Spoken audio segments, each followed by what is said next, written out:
1A, take 2.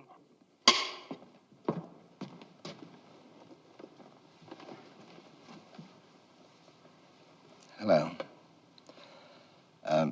Before we start this epic,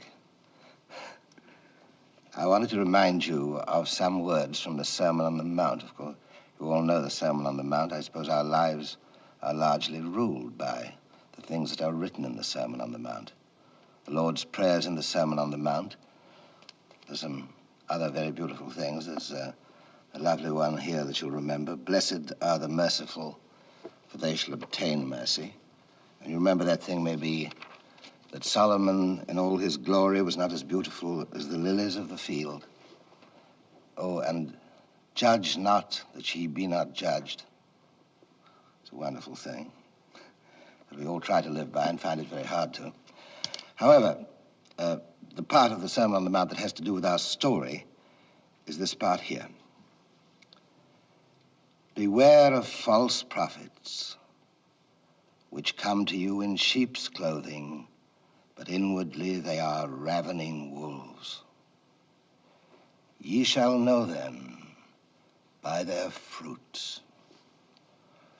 A good tree cannot bring forth... I'll start that again, don't cut.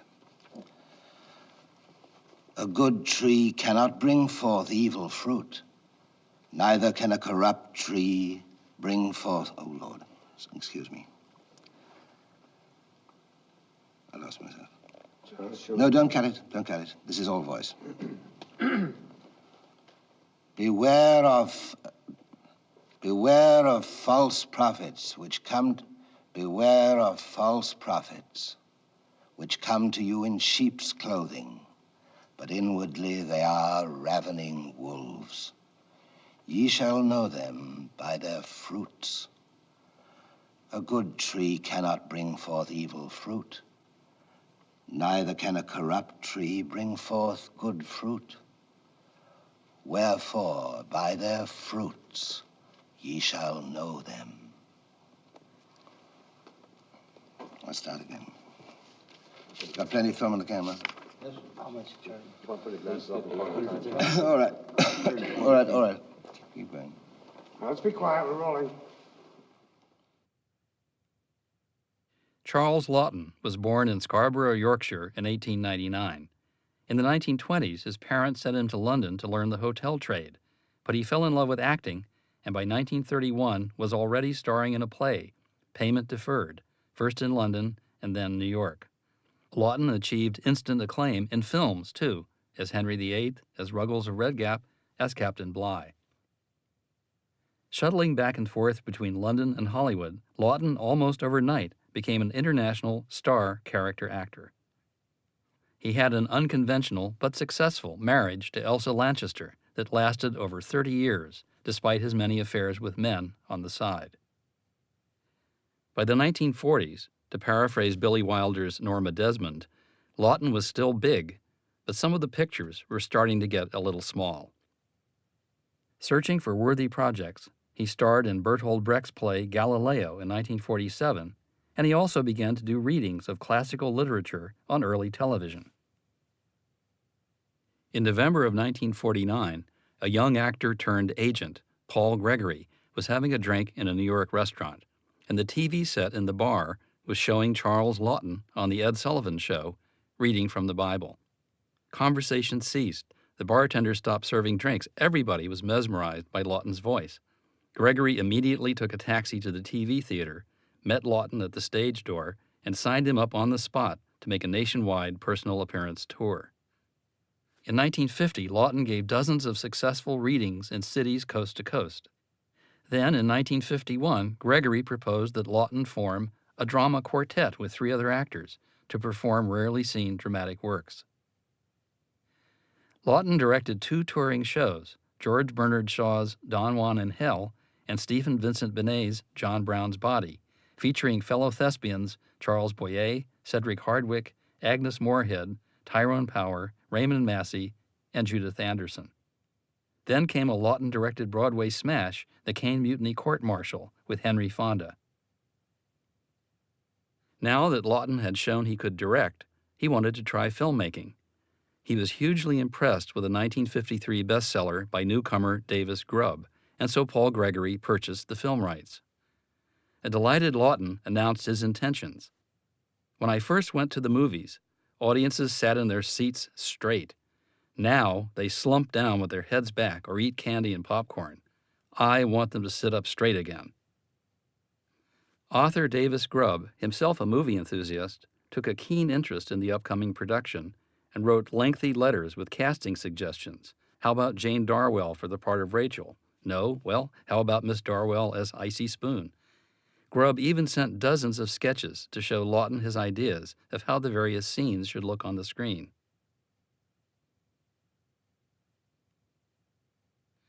Let us now praise James Agee, novelist, poet, and the finest film critic of his generation. Agee had co-written the screenplay for John Huston's The African Queen and was hired to write the script for The Night of the Hunter. Although as things turned out, Agee created a lengthy 293-page opus that Laughton himself had to drastically cut and revise just before the start of shooting.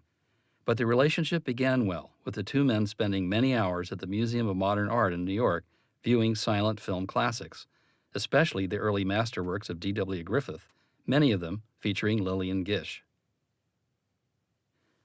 To photograph his movie, Laughton chose the great cinematographer Stanley Cortez, famous for his magnificent work 12 years earlier on, appropriately enough, Orson Welles' The Magnificent Ambersons.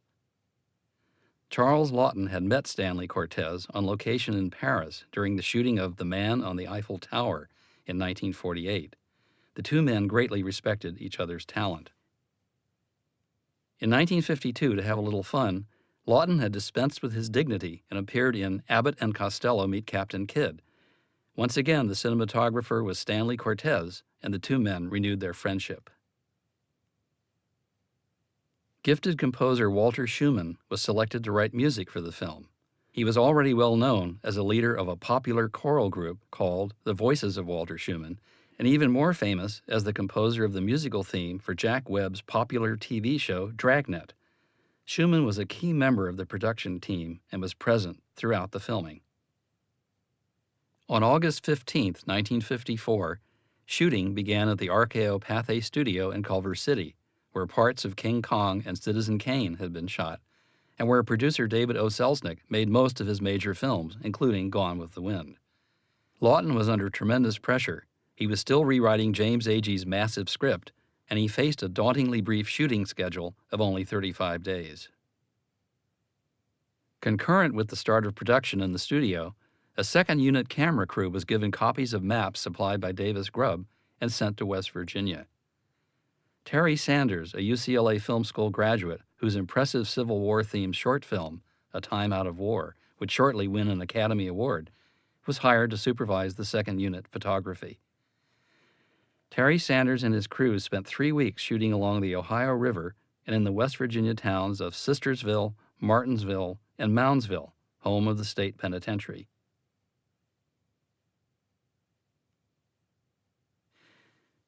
This wide-angle helicopter view by Terry Sanders would later be incorporated into the finished film, dissolving into a closer studio shot made back in Culver City.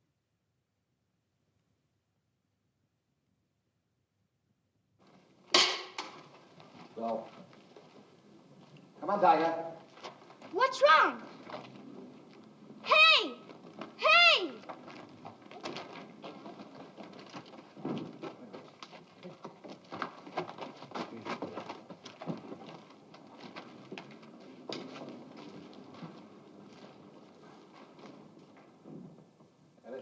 Edit. Davis Grubb's story focuses on a man simply called Preacher, a false and evil prophet wandering the riverlands with his stick-blade knife, preying upon and murdering lonely and foolish widows for their money. Gary Cooper and Laurence Olivier had been briefly considered for the role, but it finally went to Robert Mitchum. Born in 1917, Mitchum was 37 years old at the time and had already appeared in the notable films The Story of G.I. Joe, Crossfire, and Out of the Past. A 1948 jail sentence for possession of marijuana hadn't destroyed Mitchum's career. In fact, it had enhanced his bad boy image. Though Mitchum looked forward to playing corrupt preacher Harry Powell, he did have qualms about having to talk aloud to God in the opening scenes of the movie.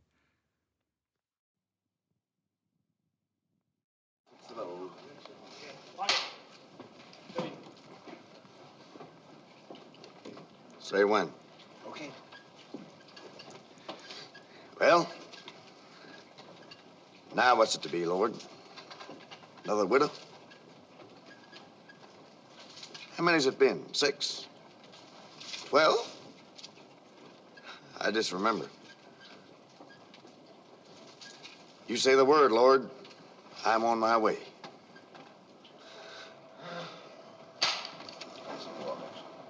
Hey. You always send me money to go forth and preach your word.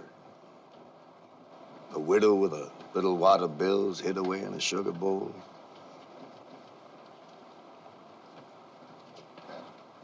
I have it. Scene 13, take 2. Playback. 1, 2, 3, 4, 5, 6.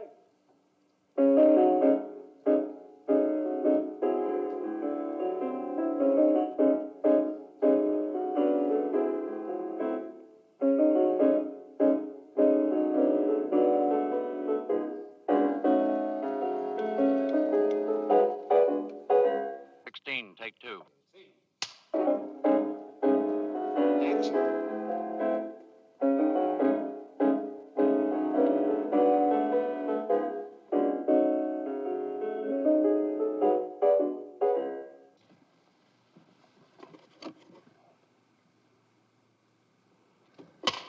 Just a moment.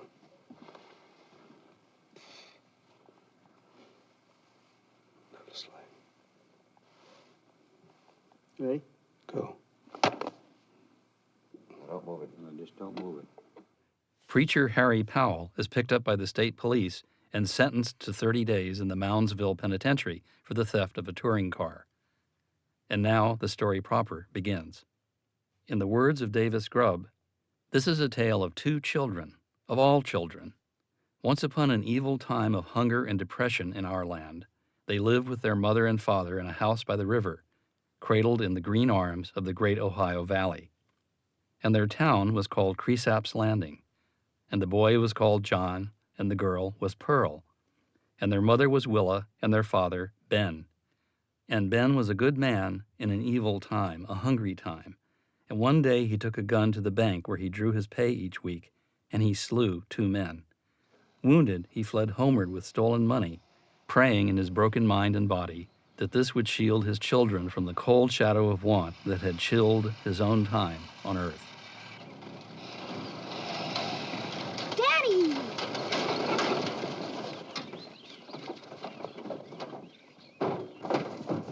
Where's your mom? Out shopping. Dad, you're bleeding. Billy Chapin, just 10.5 years old, plays the part of John Harper. At the age of 8, he had won the New York Drama Critics Award as the most promising young stage actor of the year. His film credits included Affair with a Stranger, The Kid from Left Field, and A Man Called Peter. Billy had an inborn sense of craftsmanship, and with Laughton's help, he easily grasped the construction, impact, and importance of each scene. Where's your mom? Out shopping. You're bleeding, Dad. Yes, out shopping. You're bleeding, Dad. Where's your mom? Out shopping. You're bleeding, Dad. Yes, but your eyes steady. What's Get back, Joe. Joe, get back. What's his name? Joe, back of the building. Back of the building. Still rolling, quiet. Billy. Look up here, dear. Sally. You're bleeding. Look Dad. right up here. Listen to me. Bleeding. I'm talking flat. You're bleeding, Dad. Where's your mom? Out shopping. You're bleeding. Oh, you're bleeding, Dad. Yes. Where's your mom? Out shopping. You're bleeding, Dad. No, out shopping. You're bleeding, Dad. Billy? Where's your mom? Out shopping. You're bleeding, Dad. Peter Graves, brother of actor James Arness, plays Ben Harper. Graves had already appeared in such films as Red Planet Mars, Billy Wilder's Stalag 17, Beneath the 12-Mile Reef, Black Tuesday, and John Ford's The Long Gray Line. Peter Graves was 27 at the time of filming. Where's your mom? Out shopping. You're bleeding, Dad. Listen to me, John. This money here, we gotta hide it before they get to me. There's close to $10,000. Where? Under a rock in the smokehouse? No. Under the bricks in the grape harbor. No, they dig for it. Sure. Well, sure, that's the place. Hey. You'll get temperament. Okay. He probably still has that gun. That's him. He probably still has that gun. Thanks, everybody. You got common sense. She ain't. When you grow up, that money's yours. Now stand up straight and look me in the eye. Raise your right hand. Now swear. I'll guard Pearl with my life. Guard Pearl with my life. And I won't never tell about the money. I will never tell about money. Never behaved like this before. You don't understand it. Now stand up straight. Look me straight in the eye. Hold up your right hand. Now say this after me. I will guard Pearl with my life. I will guard Pearl with my life. And I will never tell about the money. And I won't never tell about the money. Say again, with your right hand up, looking at me. You know what the heck I'm talking about. Put up your right hand, look straight at me, and say, I will guard Pearl with my life. And I will guard Pearl with my life. Without the and. I will guard Pearl with my life. Put up your right hand. I will guard Pearl with my life. All right, bring him on. Get up, Clancy. Down, Clancy, down. Down!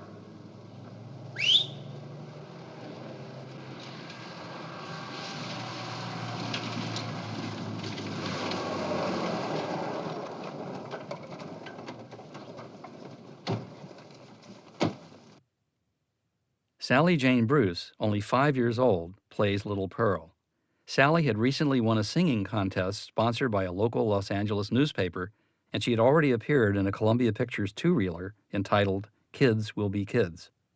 Hey. Spit it out again.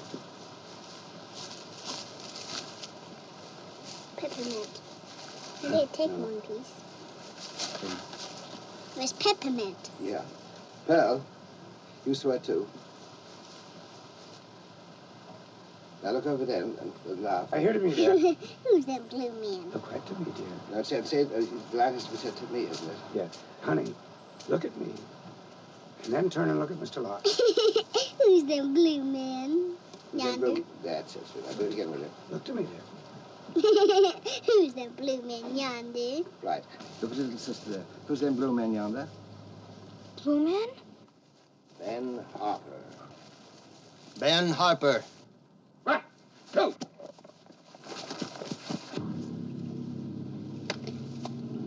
No.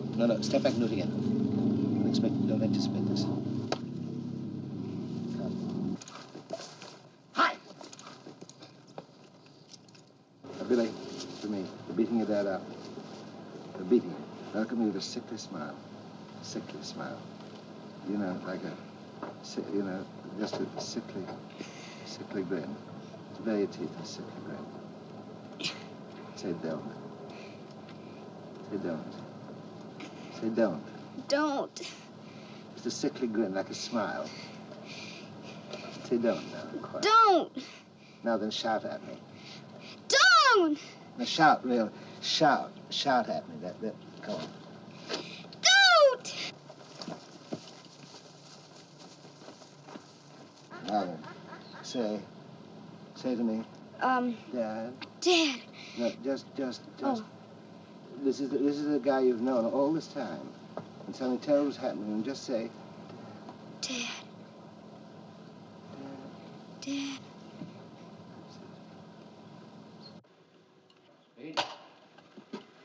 action. Nutty, Nutty. Where, Ben? Where? Where? And a little child shall lead them. Now, come on, boy. Tell me. Agree here. Are you all right, Bob? Good. I come not with peace, but with a sword. You, preacher?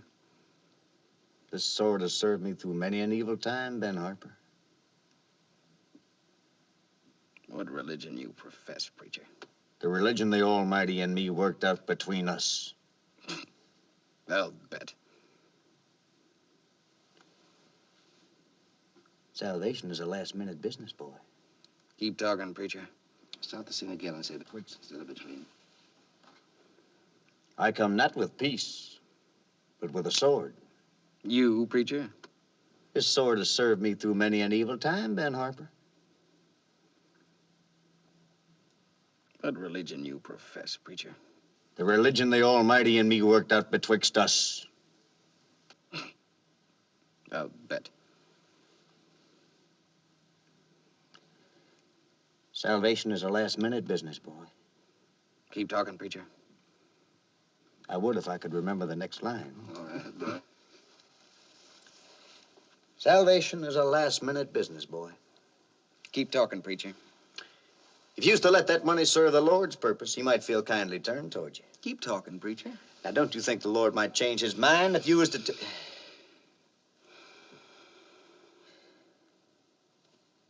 Cut. Very good.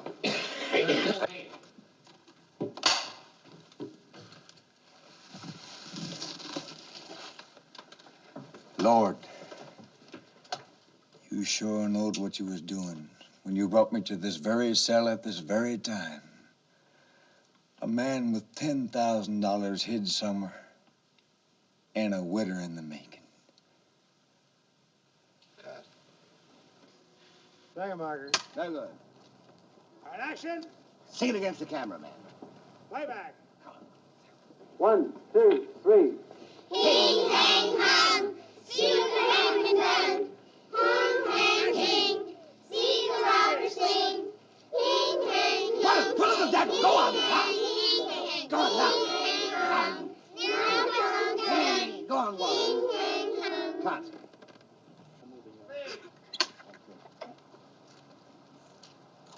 Sally, Yes. you be dear. Hing, hang, hung. You better not sing that song, Why? because you're too little. Do it again. Hing, hang, hung. Don't forget the aw when you see the children. Bless them. All right, go ahead, Billy. Are you Oh. So your mommy keeping you out of school. Poor little lambs. How is your poor mother? The Lord tends to you both these days. Didn't they never find out? Didn't they? I'm so sorry. If I go on down, you'll find out the money he stole. Didn't they ever find that money your father stole? Look at him, Billy. Isn't that awful? Didn't they never find that money your father stole? When they caught him, there wasn't a cent to be seen. What do you make of that, eh, boy? Pearl and me, we have to go now. Very sorry. Go ahead, darling. It doesn't matter. I know we have to do it again. Oh, so your mother's keeping you out of school, poor little lambs. And how is your poor mother? The Lord tends you both these days, and they never find out what your father done with all that money he stole. When they caught him, there wasn't so much as a penny of it to be seen. What do you make of that, eh, boy? Pearl and me, we have to go. Cut. Now, you remember your timing, Billy, don't you? Sally's skipping ahead of him. Go ahead, dear. Can we get some candy? No. Howdy, young'uns. Go back in, Doc. Give it a roll. Come on, Sally. Give it a roll. Place, Sally. Place, get in your place, Shelley. Do it again. Over here. Hold it quiet. We're still Get in rolling. your place. We're rolling. Right. 76, take 1. All right, action, folks. right, stand still here.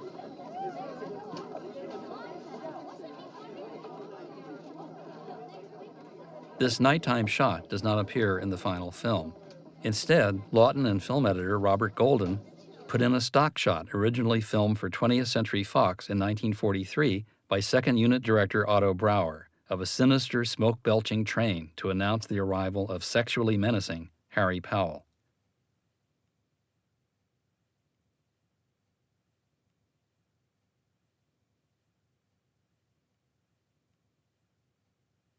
Tell me a story, John. Well, once upon a time, there was a rich king who had himself a son and a daughter. They all lived in a castle way over in Africa. And one day, this king got taken away by some bad men. And before he got took off, he told the son to kill anyone who tried to steal his gold. And before long, these bad men came back. The blue men?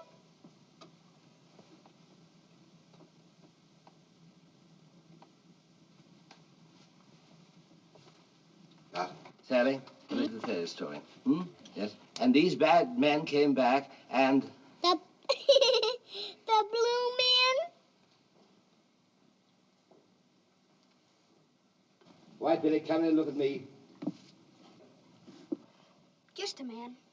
Night, Pearl. Sleep tight. Don't let the bed bugs bite. Night, Miss Dinny. Don't let the bed bugs bite. Sally, say that again, honey. Night, Miss Dinny. Don't let the bed bugs bite. Say it again, sweet. Night, Miss Dinny. Don't let the bed bugs bite. Say Jenny more carefully next time. Say good night, Miss Jenny. Don't let the bed... Good night, Miss Dinny. Don't let the bed bugs bite. The next morning, John Harper pays a visit to his kindly old friend, Uncle Bertie Steptoe. Here is Uncle Bertie's wharf boat as it actually appeared on location at the Roland V. Lee Ranch in Chatsworth, California. And here is how it's seen in the completed film.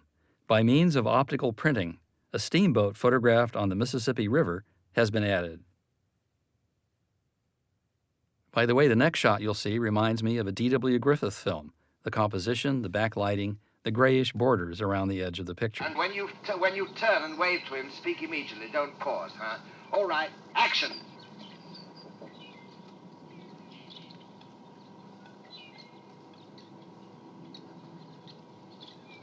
She don't put in crease after landing no more, but she always blows as she passes. Wave.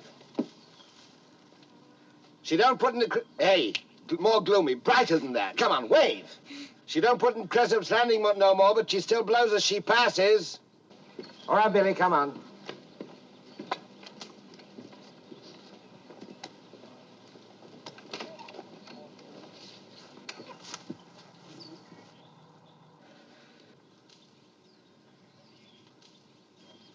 Come on. Come on. No, mouth too much.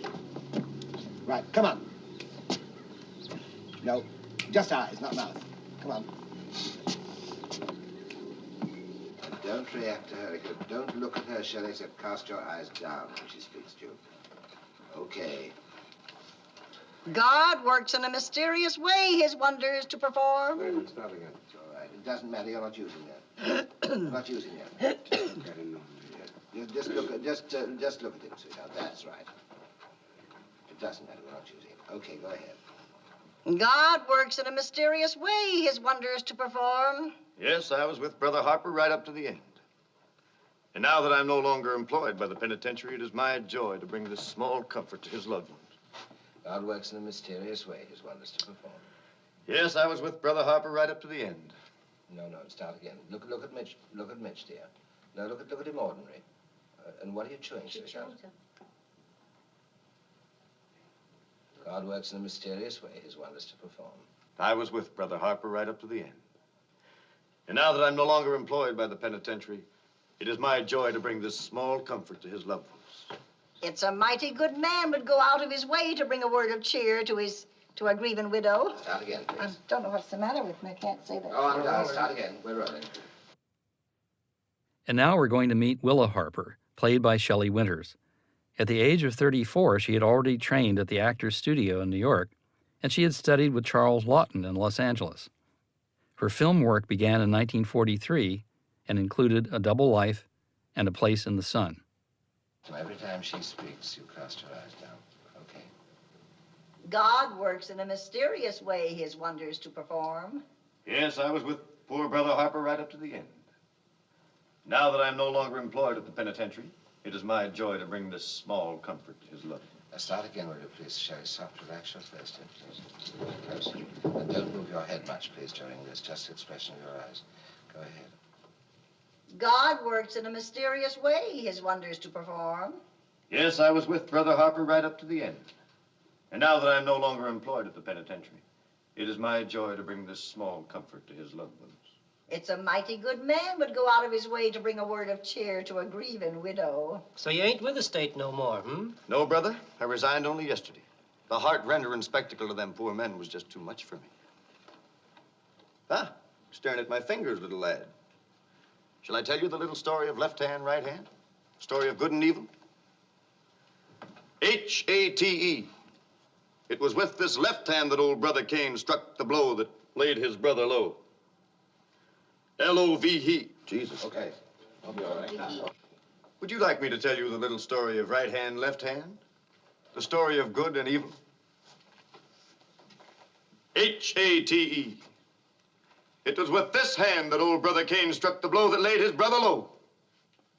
L-O-V-E. You see these fingers, dear hearts? These fingers has veins that lead straight to the soul of man.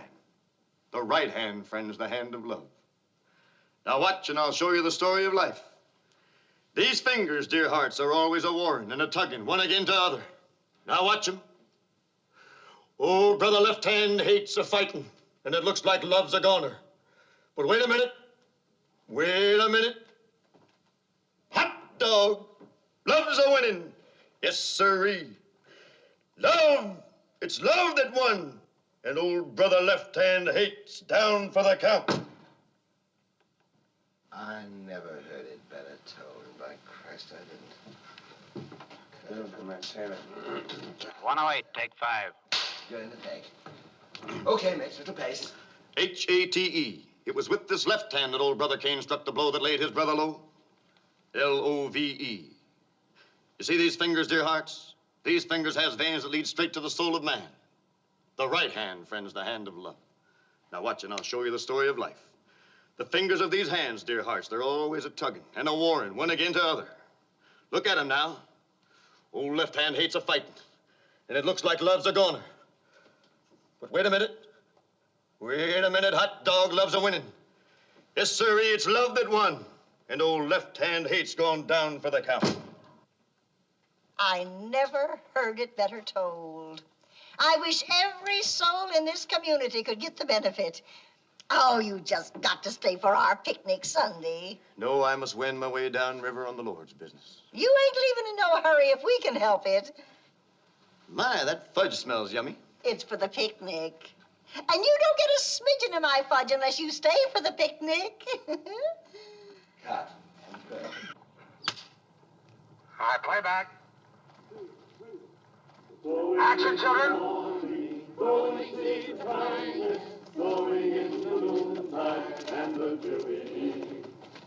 And Shelley, angelic, and all that stuff.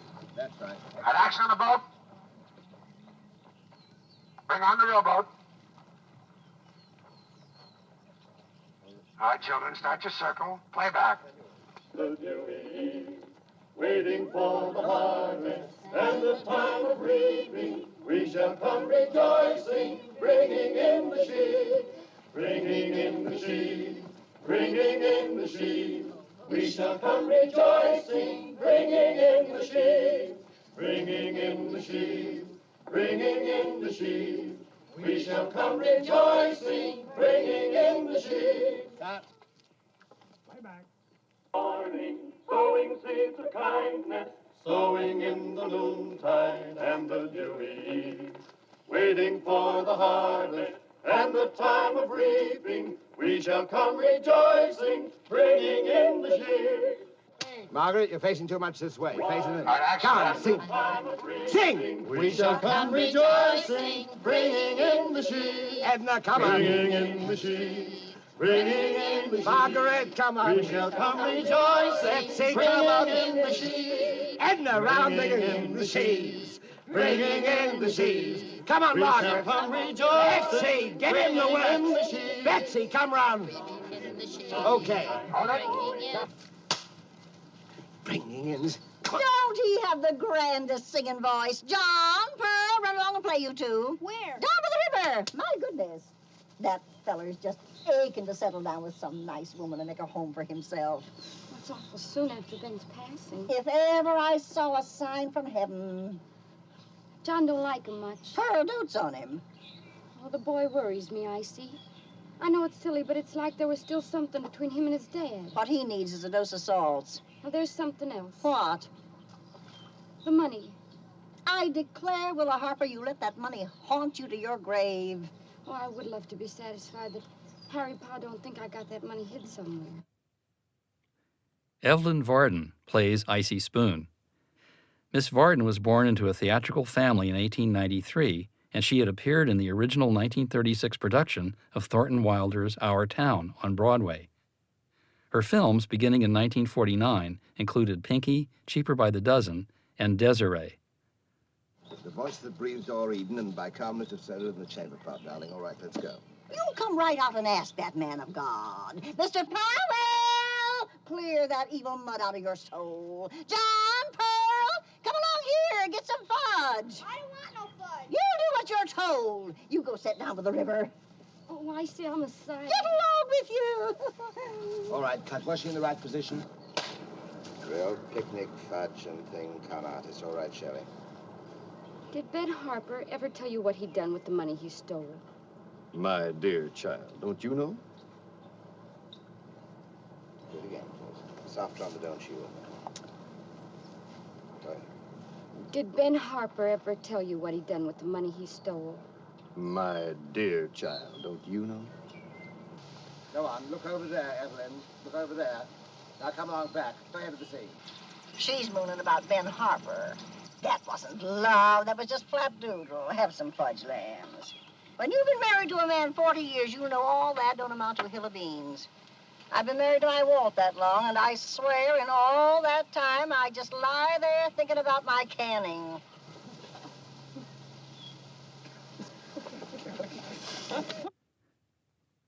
Character actor Don Beddoe plays Icy's henpecked husband, Walt Spoon. Born in 1903, Beddoe had been in many Broadway shows, was a regular on the radio soap opera John's Other Wife, and had appeared in numerous films, including Golden Boy, The Talk of the Town, Cyrano de Bergerac, The Enforcer, and River of No Return. Go ahead, Evelyn. When you're married 40 years, you know all that don't amount to a hill of beans. I've been married to my Walt that long, and I swear in all that time, I just lie there thinking about my canning.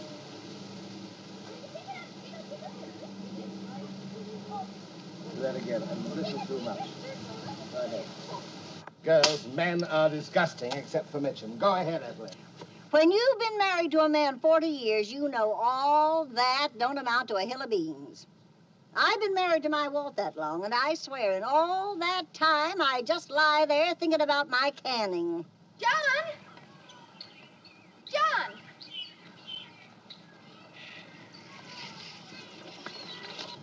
A woman's a fool to marry for that.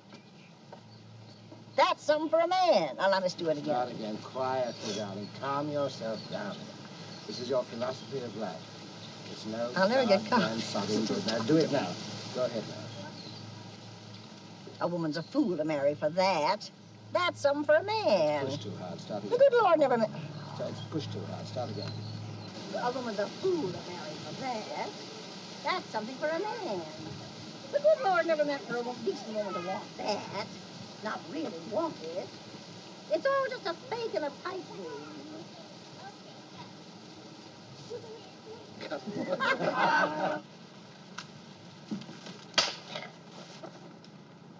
Right, bring him in, Sally. John, Mr. Powell has something to tell you. Well, John? Cut. Fine. Now, you don't like him, though. Look backward and forward and lower your eyes afterwards because you don't like it. Your father told me what he did with that money. That's where you look up very sharp. Lower your eyes again. Your father told me what he did with that money. It's wrapped around a 12-pound cobblestone. Behind the door, behind the boat is a mark there. Morty, you're right, Bill. More. There. Whoop, there. That's it, Bill. Come on, Billy. Come on, Billy.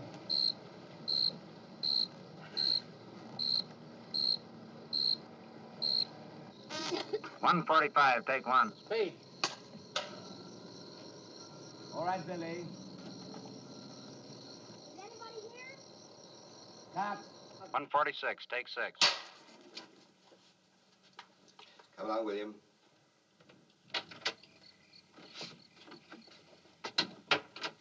Anybody there? Anybody here? Good evening, John. Okay, Mitch. Good evening, John. Had a little talk with your mother tonight, John. And your mother decided it might be best for me to let you know the news. Your mother told me she wanted me to be a daddy to you and your sister. We're going to get married, boy. Did you hear what I said, boy? Huh? Married. We're going to Sisterville tomorrow. And when we get back... You ain't my dad.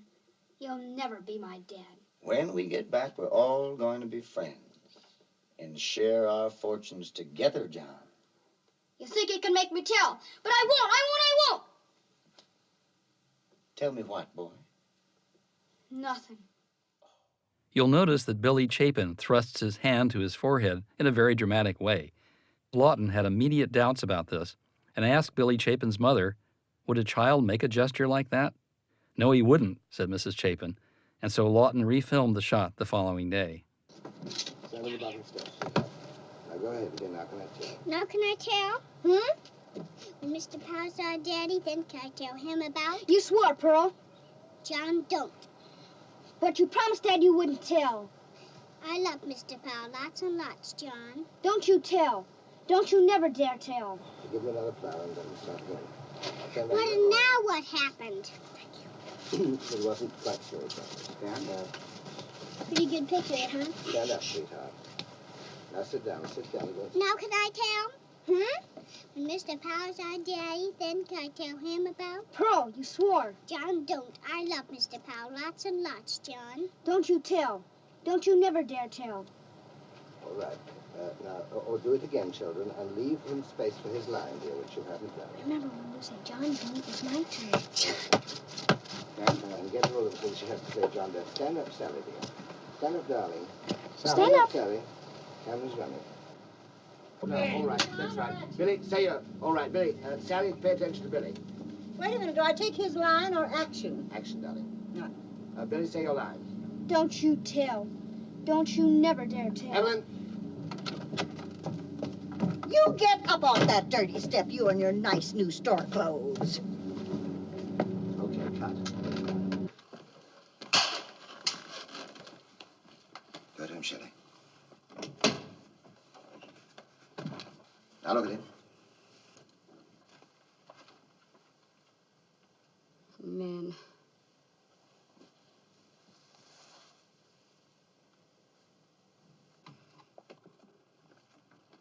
Cut. On the nose. Go. Man. Again. Yes, okay. Man.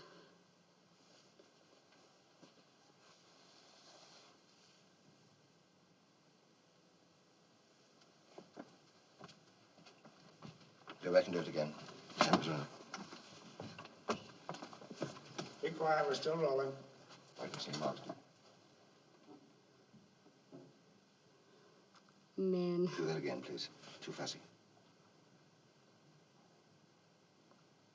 Man. Okay, go ahead. Go ahead.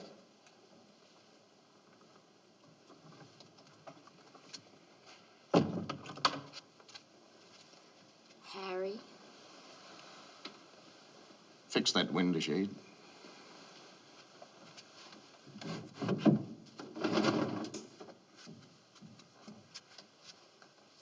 Harry. I was praying. Oh, I'm sorry. I didn't know. I thought maybe if You thought, Willa, that the moment you walked in that door, I'd start to pawing you in that abominable way that men are supposed to do on their wedding night. Ain't that right now? Oh, no. I think it's time we got one thing perfectly clear, Willa. Marriage to me represents a blending of two spirits in the sight of heaven. Oh,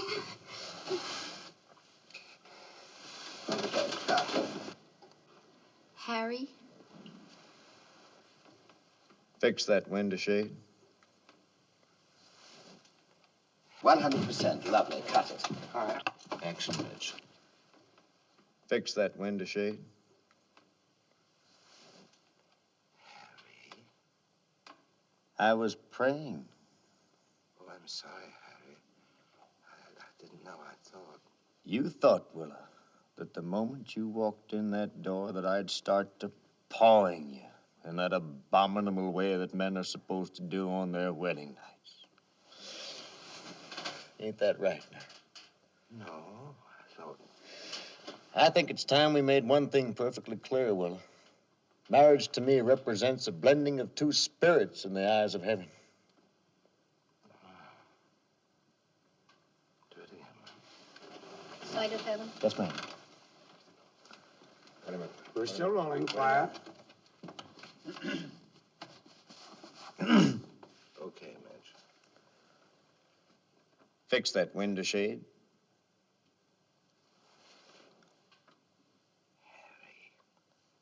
I was praying.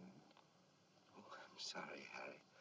I didn't know. I thought maybe. You thought, Willa, that the moment you walked through that door, I'd start to pawing you in that abominable way that men are supposed to do on their wedding nights. Ain't that right now? No, I thought. I think, Willa, it's time we made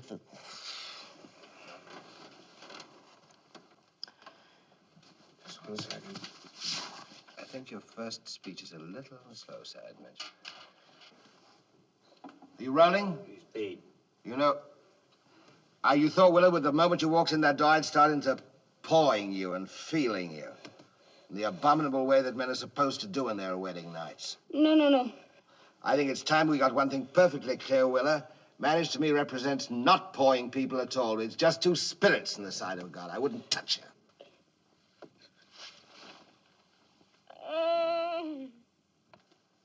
Cut and print. I think it's time we got one thing perfectly clear, Willa. Marriage to me represents the blending of two spirits in the sight of heaven.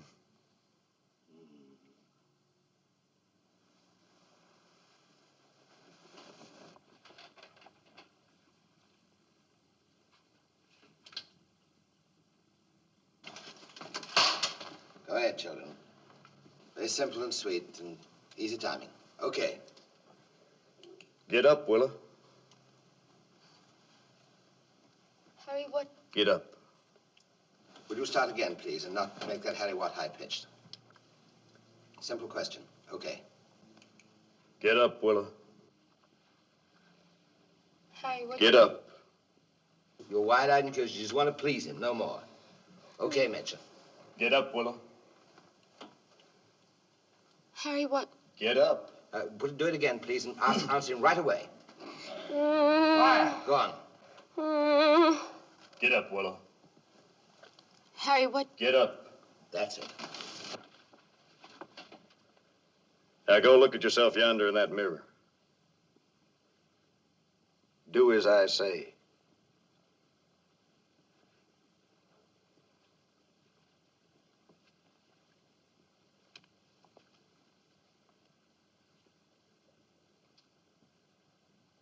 Perfectly beautiful and printed. Look at yourself. Now, what do you see, girl? You see the body of a woman, the temple of creation and motherhood. You see the flesh of Eve that man since Adam has profaned. That body was meant for begetting children. It was not meant for the lust of men. You want more children, Willie? It's the business of this marriage to mind the two you already have, not to beget more.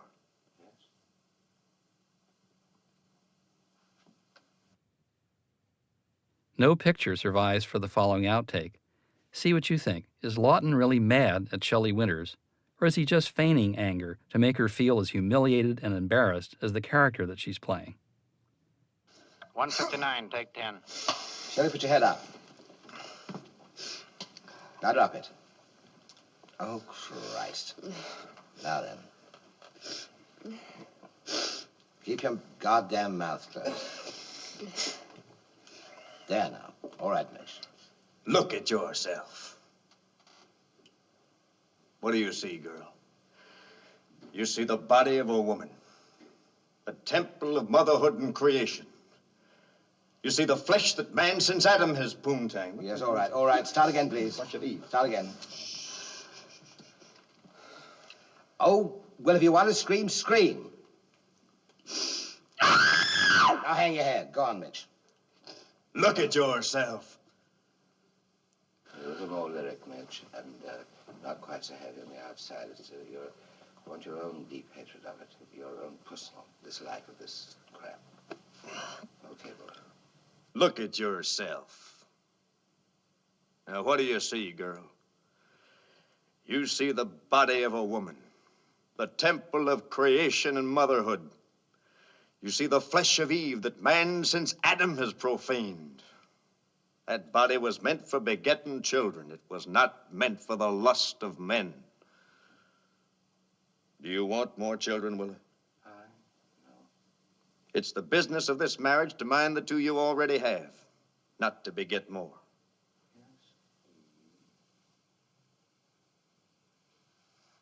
Run it again, boy, for your own satisfaction. Very good. Look at yourself. No, Mitch, it's a little bit too hard. A bit more on yourself.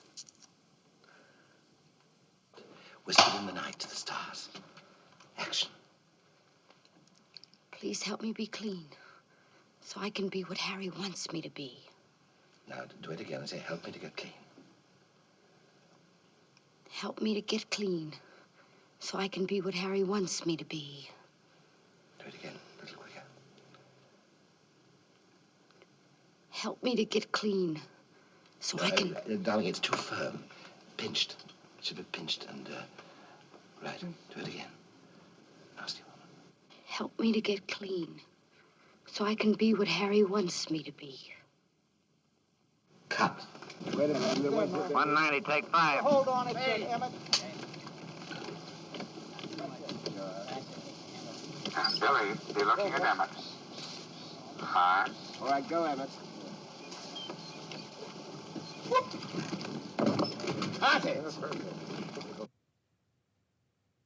Emmett Lynn is playing Uncle Bertie Steptoe, John Harper's friend.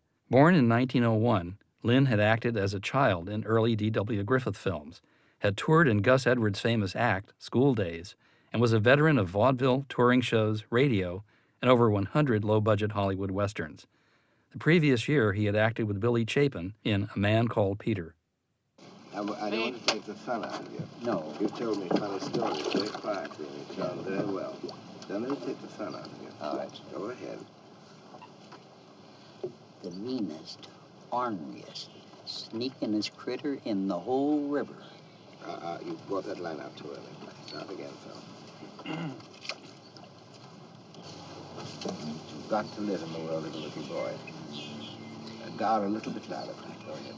The meanest, orneriest, sneakingest critter in the whole river. A gar. Here you can hooks, Uncle Bertie. Good. Just a little bit more little boy as well from you, Emmett. Yes, sir. Go ahead.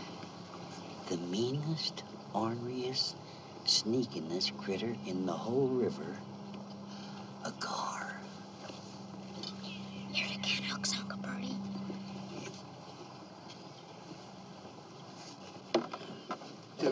Telling a funny story. Where are you going? Go ahead, fella.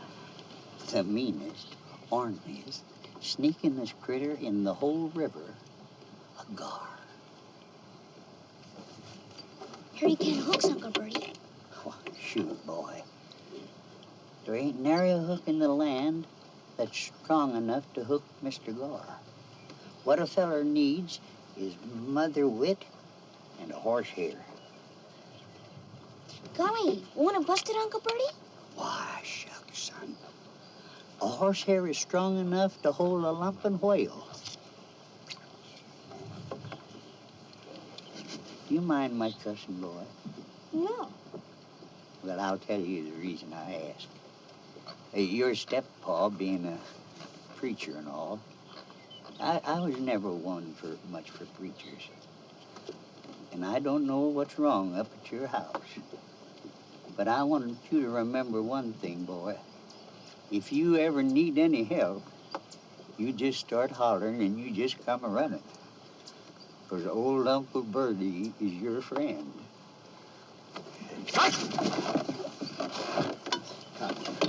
Just fake it. Just fake the swing of it. So you got body movement. Watch this. There you are. Whoop. Hey.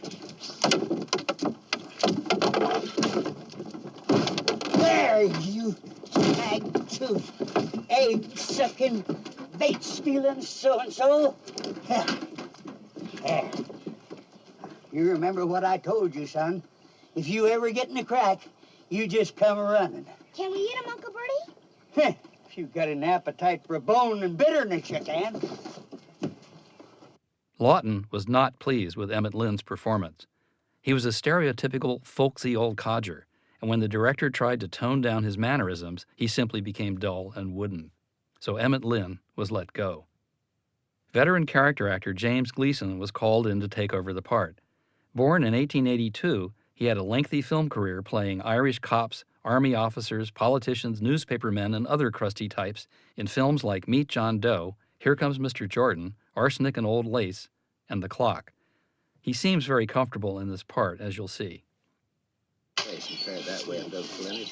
Take a look at this. Take a look at his face. Now play it right. Now look over the edge. Meanest, orneriest, sneakingest critter in the whole river. Gar, boy. Excuse me. God bless. All right, keep cameras running. Play it again. Meanest, orneriest, sneakingest critter in the whole river, boy. Gar. Here, can of hooks, Uncle Bertie. All right. Now do it again and start looking a little bit more before you speak. That was exactly right, Jimmy. Meanest, Too orneriest. much. Too much. Look at the little boy's face. Now look over. Now look over. All you do is hate children. All right, Jimmy, go ahead. Meanest, orneriest, sneakingest critter in the whole river, boy. Gar. Here, you can of hooks, Uncle Bertie. Sure, boy. Ain't a hook in the land smart enough to land Mr. Gar. Oh, sir. That fella needs his mother wit and a horsehair. God, I want it busted, Uncle Bertie? No, horsehair'll hold a lumping whale. You mind my cousin, boy? No. Reason I ask, your steppa being a preacher and all. Never was much of a one for preachers my own self.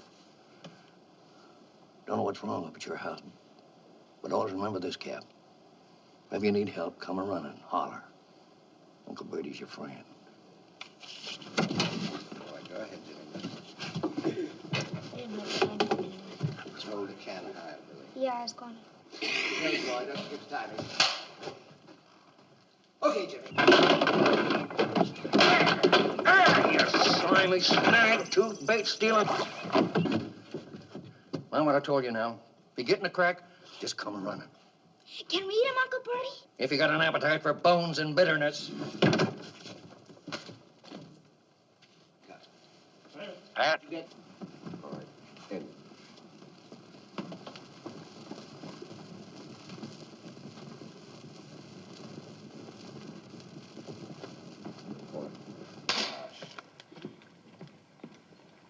All right, Shelly. Amen. Amen. You have all sinned. Yes, yes.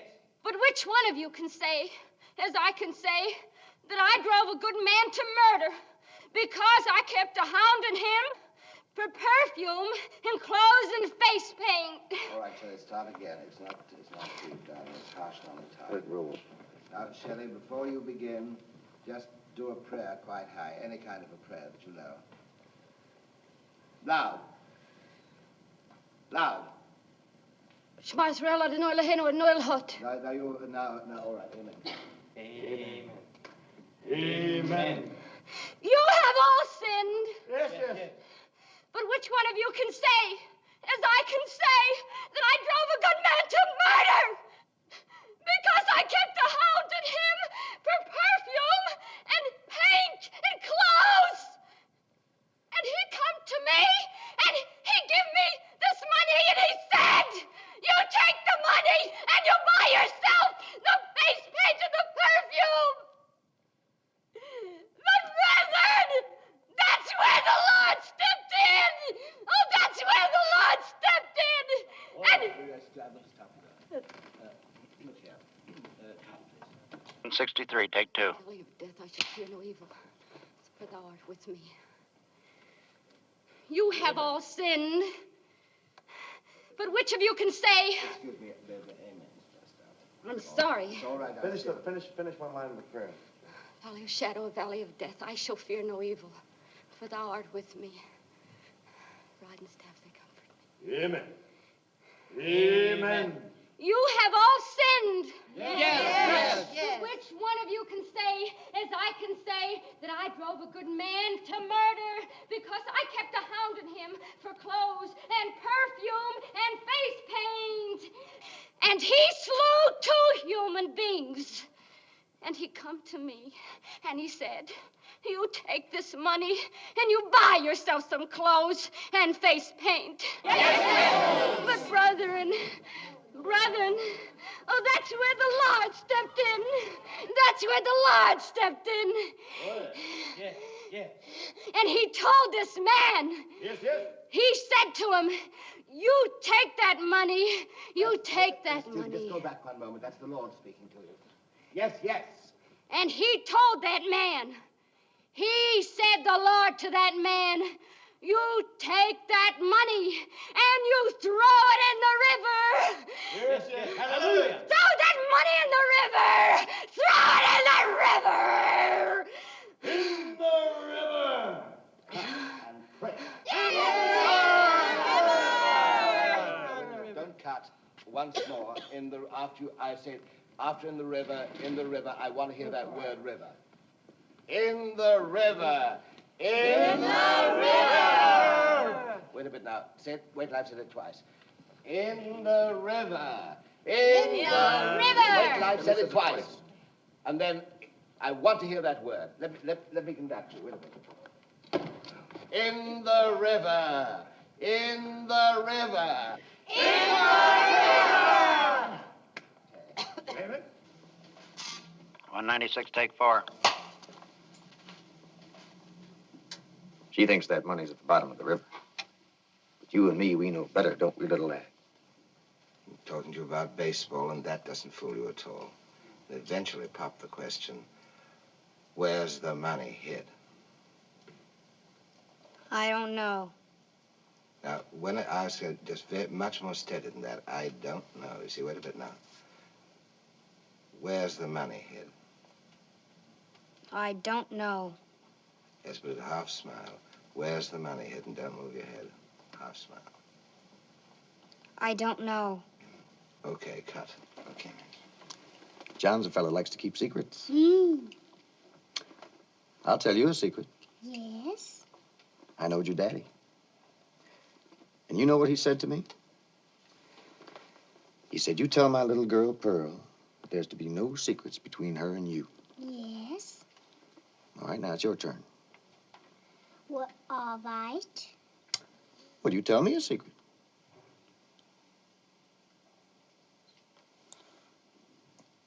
Oh, I'm sorry. What secret shall I tell? Let's see. 2. John's a fellow who likes to keep secrets. Mm. I'll tell you a secret. Yes. I knowed your daddy. And you know what he said to me? He said, you tell my little girl, Pearl, that there's to be no secrets between her and you. Yes.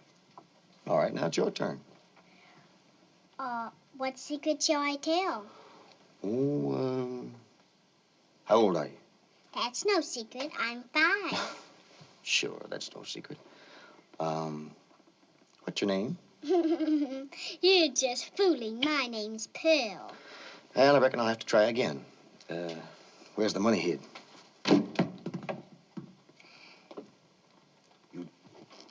You hit Daddy with the hairbrush. I'm sorry. You're getting your lines. John's a fellow who likes to keep secrets. Mm-hmm. I'll tell you a secret. Yes. I knowed your daddy. Do you know what your daddy said to me? He said, tell my little girl, Pearl, there's to be no secrets between her and you. Yes. Now it's your turn. What secret shall I tell? Now, that's where you turn. Now, let's do it again, Billy. We'll do it again from the beginning. You see, the tension gets higher in you. Do you understand me? Hmm? Right. We'll start from where we were again. John's a fellow who likes to keep secrets. Mm-hmm. I'll tell you a secret. Yes, I know your daddy. And do you know what your daddy said to me? He said, tell my little girl, Pearl, there's to be no secrets between her and me. Open your mouth, son. Yes. Now it's your turn. What secret shall I tell? Quick, run away. Now, let's go on. How old are you? Now shake, Billy.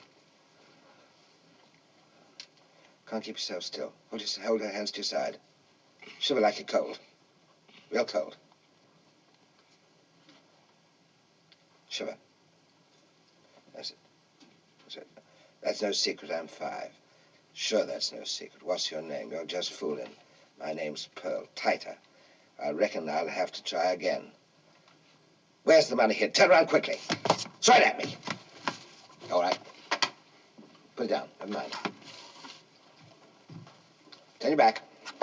Start again. Not right from the beginning. You're just fooling. My name's Pearl. You're shaking. Then I reckon I'll have to try again. Where's the money hid? Now, Billy, turn back. I just want you to do that quick turn with your eyes blazing. Is he in the right position? No, no, the brush isn't in. You needn't throw the brush this time. Okay. Is he in the right position? Well, he should be a little to his right. A little to your right, Billy. I thought you were a little off. Is that correct? Cool. Okay, no more. I want you to turn around when I do say where's the money hid properly, just with your eyes blazing. See? Now, wait a bit. You don't want me to throw the hairbrush? No, I don't want that. I reckon I'll have to try again. Where's the money hid? Now, do that once more. Come back. Wide open eyes, blazing. Where's the money hid? That's it. Pearl, you swore you wouldn't tell. You swore.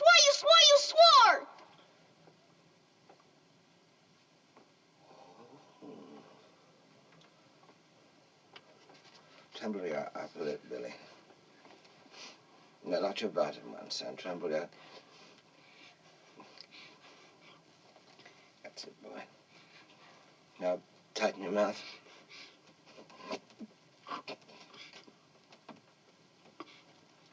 Cut.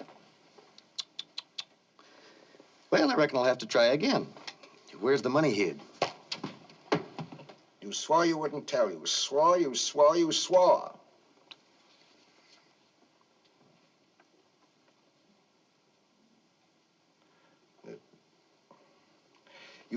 wouldn't tell. You swore. You hit Daddy with a hairbrush. You see? We just can't have anything to do with John. You and me will go on down to the parlor. Miss Jenny. All right, let's go.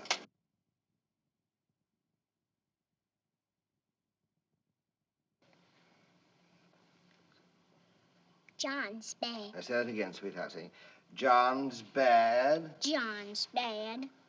I'm sorry. All right. Let's start from the beginning, huh? John's bad. John's bad. Yes, John's bad. Tell me another secret about my dad. Oh, no. Your turn. All right. What secret shall I tell? Oh? Where's the money hid? John's bad. Where's the money hid? You tell me, you little wretch, or I'll tear your arm off. Right. Now, Sally, just scream at the top of your voice. Scream. Do it again. Long. All right, fine. Well, the child comes in what? Child is screaming off stage, Charles. Sally. Yes? Do your screaming when you're running where we can see you, sweetheart. Okay. Okay, lovey. Bye-bye. Bye. And that very distressed face. Hey. All right. Sally, run screaming.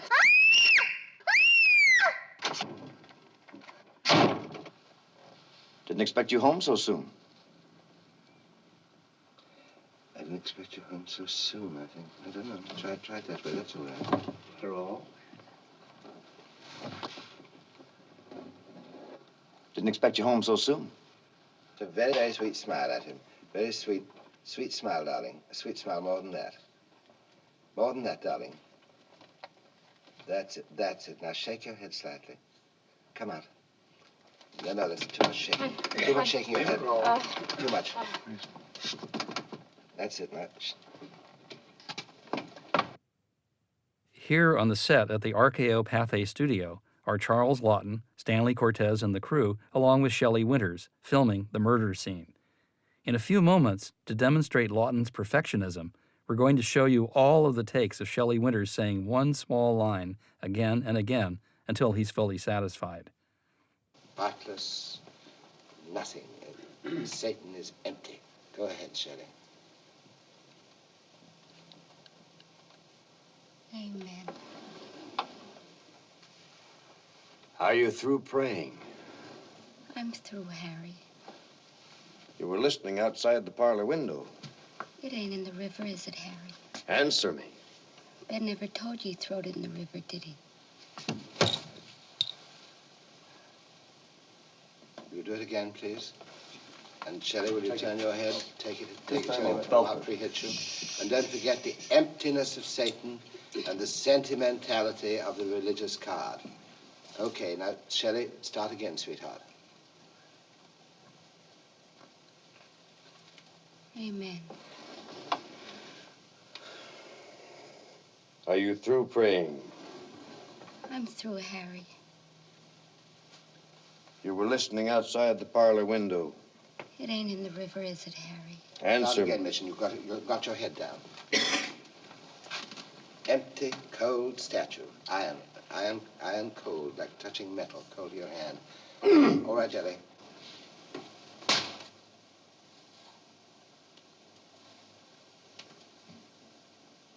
You mustn't pause. I'm sorry, Yes, excuse it's me. much too long. I want the whole thing. All right. You see, right.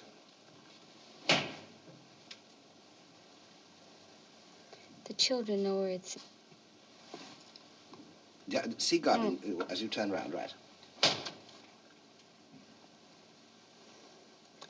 The children know where it's hid. John knows. Is that it, Harry? That's it, but no pause in between. Between the John knows and things. Right. And real cheerful.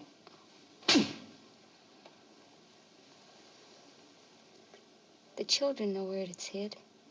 John knows. Is that it, Harry? Yes, cheerful and more calm. Do it again. The children know where it's hid. John knows. Is that it, Harry? Right, and smile a little softer this time. I gotta say another...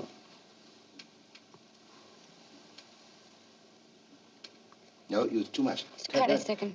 Cut.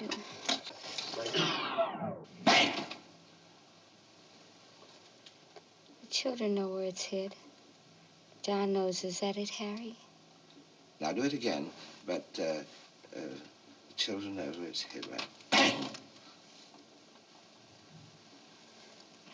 The children know where it's hid. John knows. Is that it, Harry? Where it's hid. Where it's hid. The thing's hid, right? Bang! The children know where it's hid. No, John... not it's hid. Where it's hid. Bang! The children know where it's hid. John knows. Is that it, Harry? Cut. I want something else. It's my fault. Slap! The children know where it's hid. John knows. Is that it, Harry? Do it again where it's hid. Bang! The children know where it's hid. John knows. Is that it, Harry? Perfect, except on the it's. What about? Do it again. It's hid. The children know where it's hid. John knows. Is that it, Harry? Just once more. It's. Bang! The children know where it's hid. John knows. Is that it, Harry? Less air in between. The children know where it's hid. John knows. Is that it, Harry? Too much balls between the head and the junk. The children know where it's hid. John knows. Is that it, Harry? Cut. Perfect. Marker. Mark. Let's try the following. Okay. The stiffest you had, Mitch. Are you going to take it from here? Yeah, go ahead. Doesn't matter about the line. Just smile, Shelley, and be seraphic.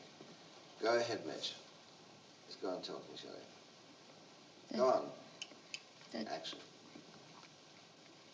So Smile. it's still somewhere amongst us, tainting us. You must have known it all along, Harry. But it don't matter.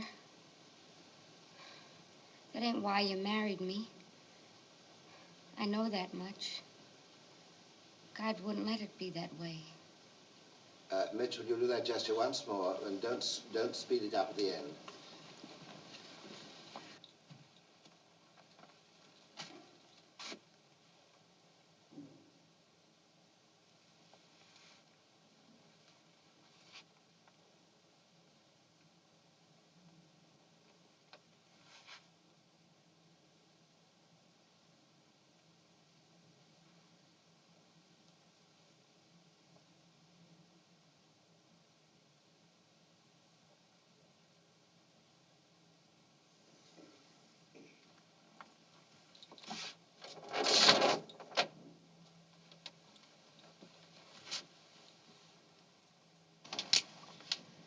No. You waited too long anyway, Mitch. Try it again, though. No.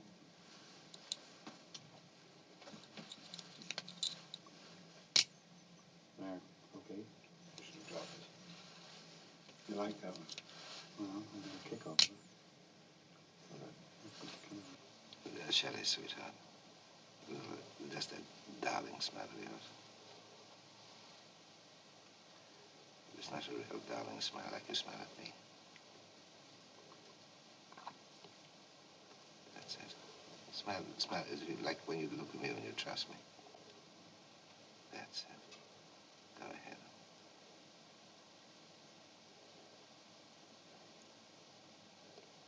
You must have known about the money all along, No Harry. whining. Start again. You must have known about it all along, Harry. Keep your face still, say it again.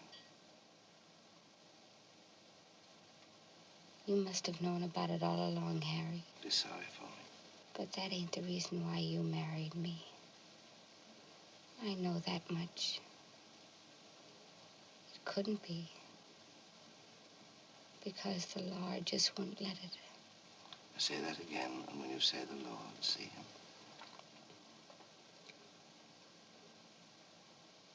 Say that again, it couldn't be that because the Lord just wouldn't let it be. That ain't why you married me. I don't know where I am. Cut. Cut. Trust me. Start again, sweetheart. Just like that. The way and the life and the salvation of my soul. And the Lord just wouldn't let it. You're looking at his dear face.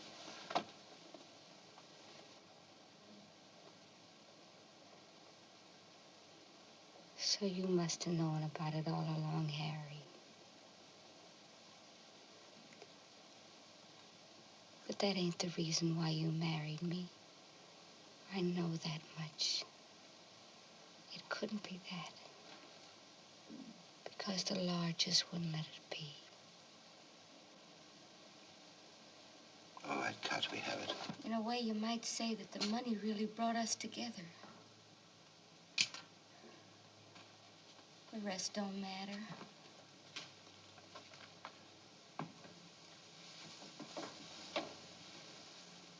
Bless us all.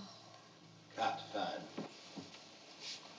Calm and lovely flowers. Now look up and say the line. Now, darling, you must look up and say it at the end, otherwise I can't keep your look.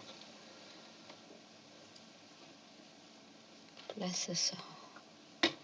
Bless us all. Do it again. Bless us all. Paused. I can't keep your look if you do that. Just look up and say, bless her soul, calm of blood. Bless her soul. Smile, Shelley, please. That's it. All right, Mitch, kill her.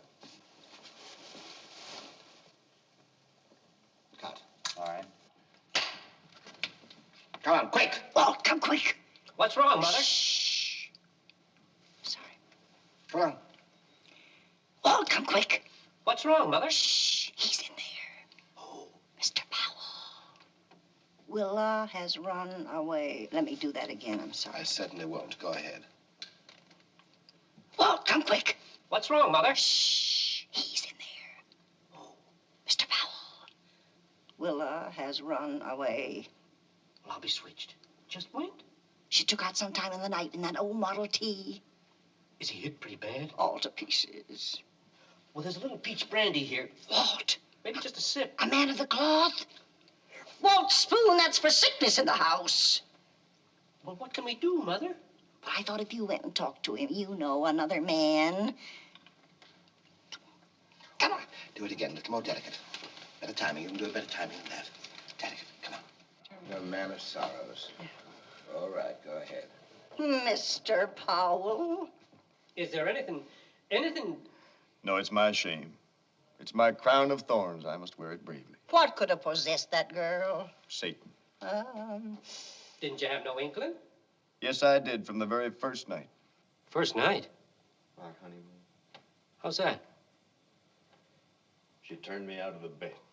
No. I'm sorry. Is it me? Was it me? What do you figure to do? Oh, I'm sorry. my fault. It's all right. Go back. Didn't you have no inkling, please? Quiet. Was that closer to what you wanted? Yes, that's exactly right. The pitchers went to the well once too often, friends. Oh, she'll come dragging her tail back home? She'll not come back. Maybe she just run off on a spree. No. Well, there's no harm in thinking. Ain't no sense in it, neither. There's no harm in hoping. Ain't no sense in it, neither.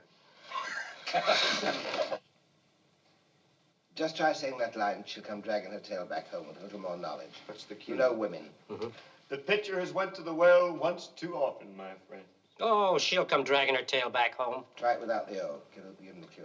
The pitcher has went to the well once too often, my friends. She'll come dragging her tail back home.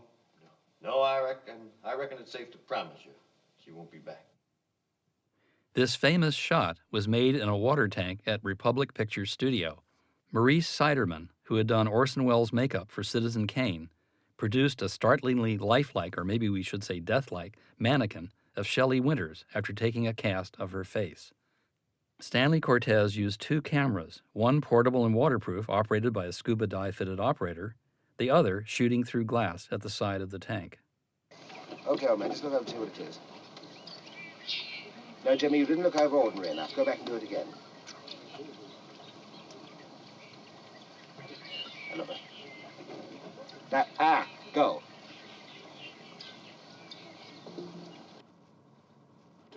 Leaning, leaning, safe and secure from all alarms. Leaning, leaning, leaning on the everlasting arm. Sweetest dream. All right, Mitch. Children. Children. Start again, Mitch. Children. Sweet. Children. Was there an overlap? Yep. Children. Children.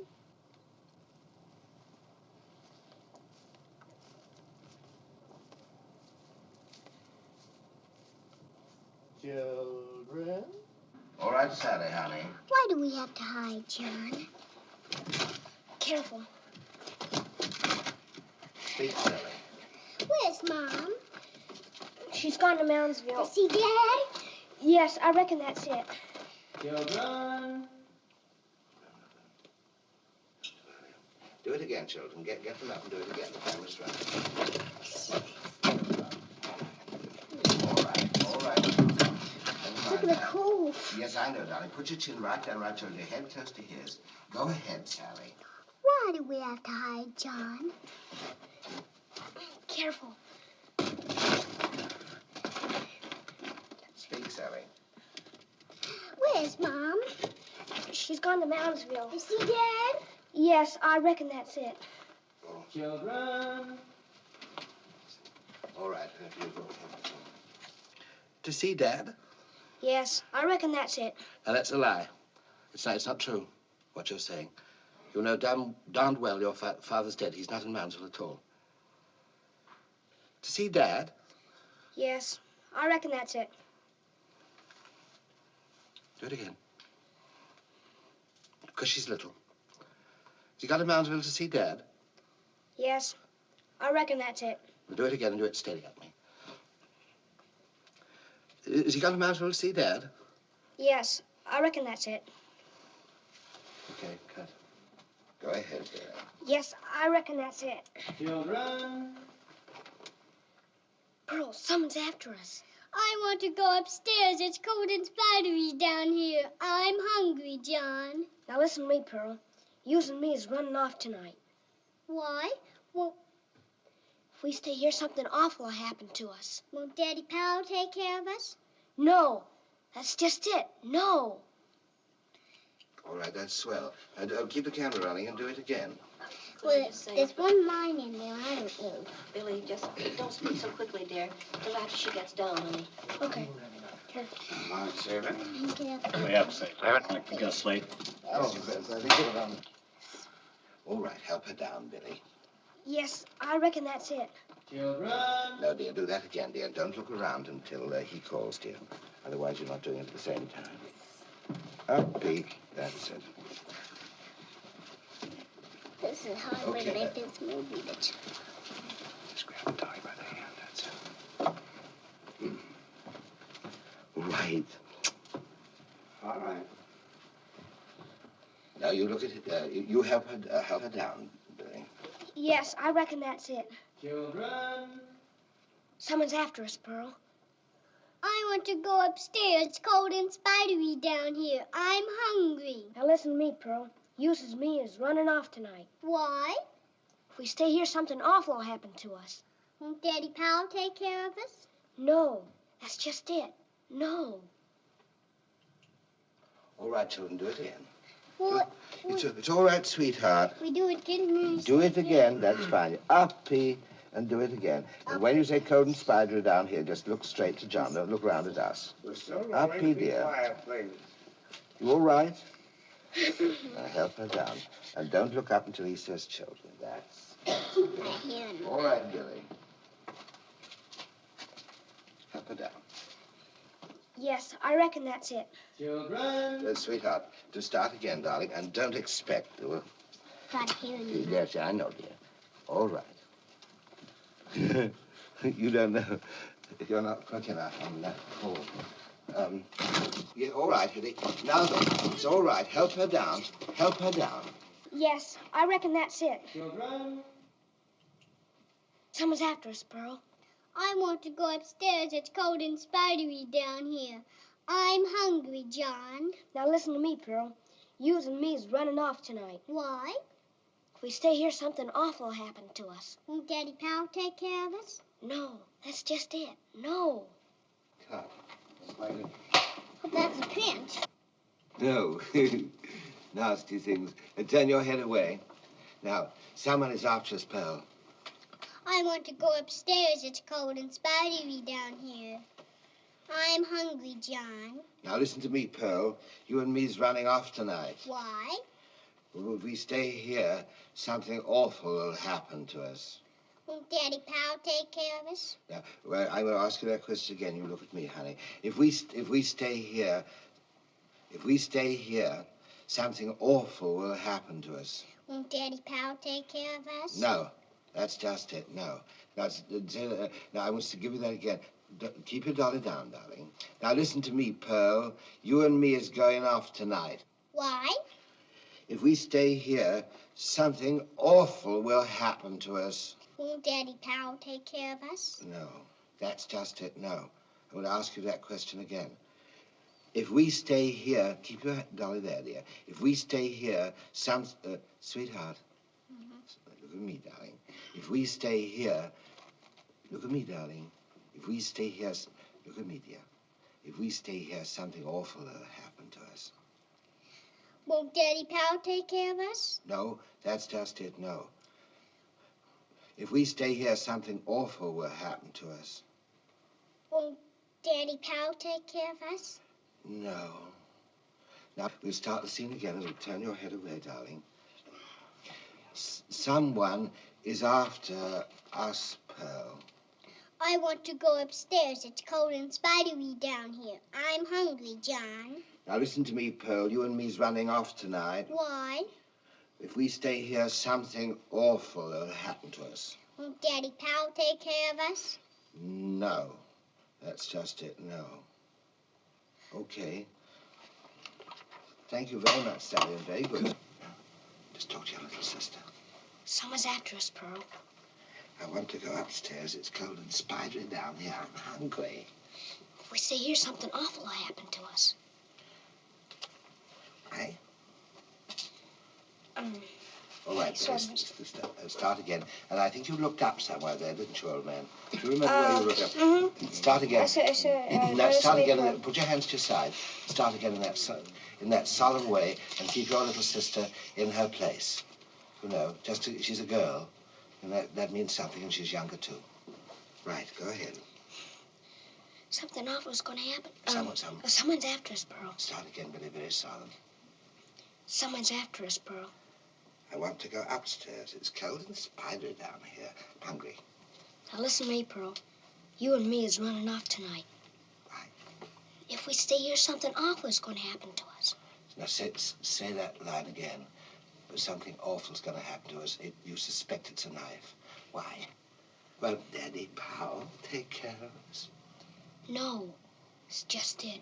No. Now, I want you to say that line again. You say her to her no because she's silly. She's a silly thing she says. She says, won't Daddy Powell take care of us? No. It's just it. No. I'll give you the line again. And this is a tragic and terrible thing that he won't. You've nobody to help you. Won't Daddy Powell take care of us? No. It's just it. No. Okay, Mitch. I can hear you whispering, children, so I know you're down there. Look, Mr. Mitchell. Tense. Okay, Sally. John. I'm out of patience, children. I'm coming to find you now. Yo-ho, Mr. Powell! I can feel myself getting awful mad, children. Put your hand over her mouth, John. Go ahead with the scene. My patience has run out, children. I'm coming to find you now. You, Mr. Powell. Well. What's that? Just a little hot supper I fixed for you and the children. And how are the children? They're down there playing games in the cellar, and they won't mind me when I call them. John! Pearl! Drop your hand from her mouth. John! Pearl! Get up, you're disgusted. Shake a leg. Shrug your shoulders. I won't have you bothering poor Mr. Powell another minute. Shrug your shoulders. And drag yourselves out. Take it to the stairs. Just your eyes, now look over at me. Okay, kid. Go ahead. Don't be too hard on them, Reverend. Poor motherless children. Remember now, Mr. Powell, don't be afraid to call on us. Good night.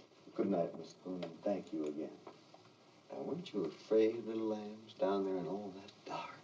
That's right again. Smile. Weren't you afraid? Don't be afraid to smile, Sal. Now, weren't you afraid, little lambs, down there in all that dark? Huh?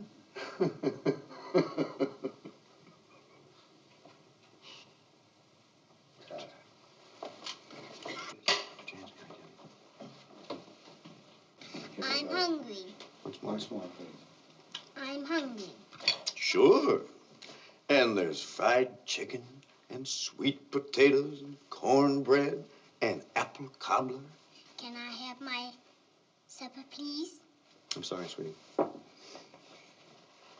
Okay. Can I have my supper, please? Naturally. Can I have milk, too? Mm-hmm. But first, we'll have a little talk. No.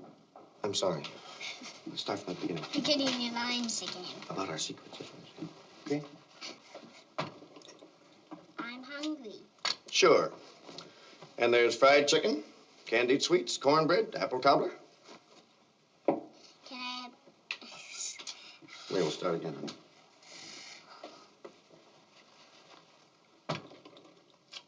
I'm hungry. Sure. And there's fried chicken, candied sweets, cornbread, and apple cobbler. Can I have my supper, please? Naturally. Can I have milk, too? Mm-hmm. But first, we'll have a little talk about our secrets. No. And why not, pray tell? Don't say that, okay. Huh? Didn't you like it? Yeah, I thought you said cut. I said cut. Never mind what John said. John's a meddler. Now stop that sniveling. Look at here. You know what this is? Want to see something cute? Looky. How about that? This is what I use on meddlers. As soon as the blade comes out, you start across. That's what I did. I thought I told you to keep your mouth shut. No, it ain't fair to make Pearl tell. All right, boy, where's the money hid? In the cellar, buried under a stone in the floor. What's more? All right, boy, where's that money hid? In the cellar, buried under a stone in the floor. It'll go hard, boy, if I find you're lying. I'm not lying. Go look for yourself. All right, come along. Once more. Remember not to look back at me, honey, as soon as you look at him. All right, boy, where's the money hid? In the cellar, buried under a stone in the floor. It'll go hard, boy, if I find you're lying. 304, take 5. Now, Sally, dear, don't take your eyes off Billy, especially at the bottom of the stairs. All right, Okay. start the scene. Down those stairs.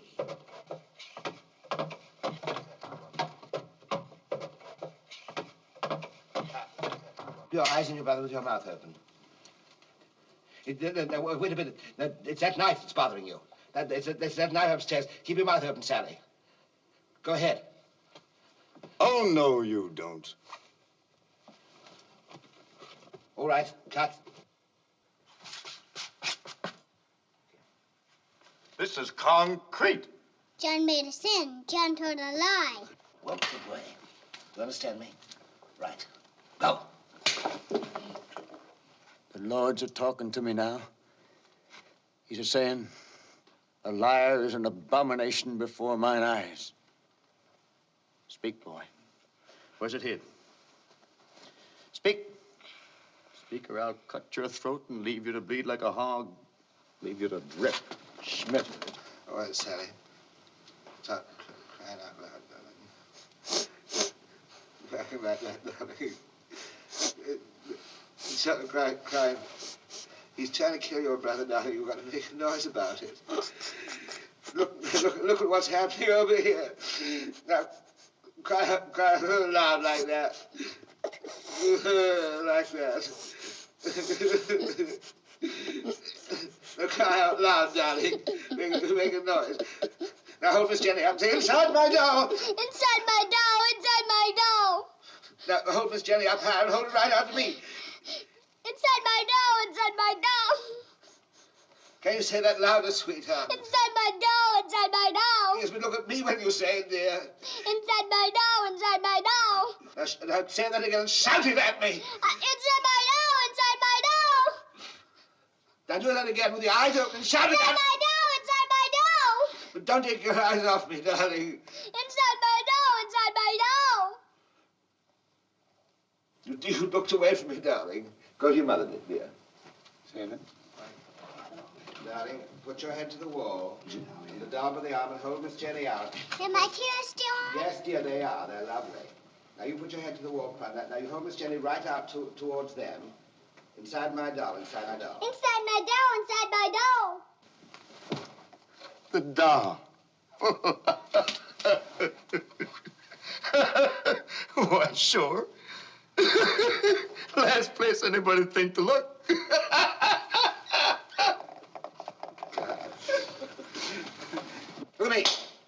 Look at him. Look up here, Bill. Look here. Look at me. Quick. Look at him, quick. Look at me, quick. Look at him, quick. Very manly. You're going to take charge of your sister in a minute. Look at me. Go on. Look at him. Look at me. Look up there. Look at me. Clench your fist. Clench your mouth. All right. Quick again. Here. Here. Here. Here. Cut. Grab. Oh. David? Go right there, Bob. Go, Tim.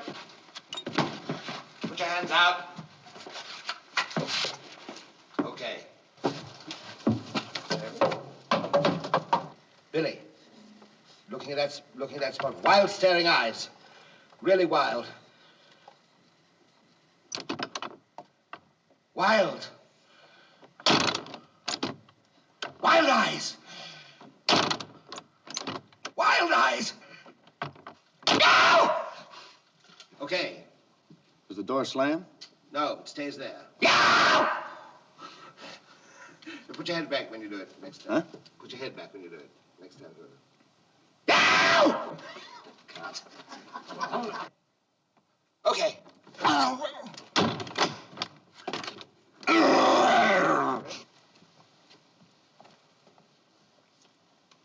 Children? The only reason I wanted that money is so as you could have it. Pearl, do you want your mommy back? Would you like me to get her right now? Cut, fine. I see, very tense, sir, Billy. Now, turn your face to the door. Turn your face to the door. Don't laugh, darling, Spree. Don't lean against the door. Turn your face to the door. Go ahead. Go ahead, Mitch. Children? The only reason I wanted that money is so as you could have it. The river. That's the only where. Pearl, want your mommy back. You want me to get her right now? John, Uncle Bertie's tiptoe. Open that door, you spawn of the devil's own strumpet. And not enough whip on strumpet. Okay. Open that door, you spawn of the devil's own strumpet.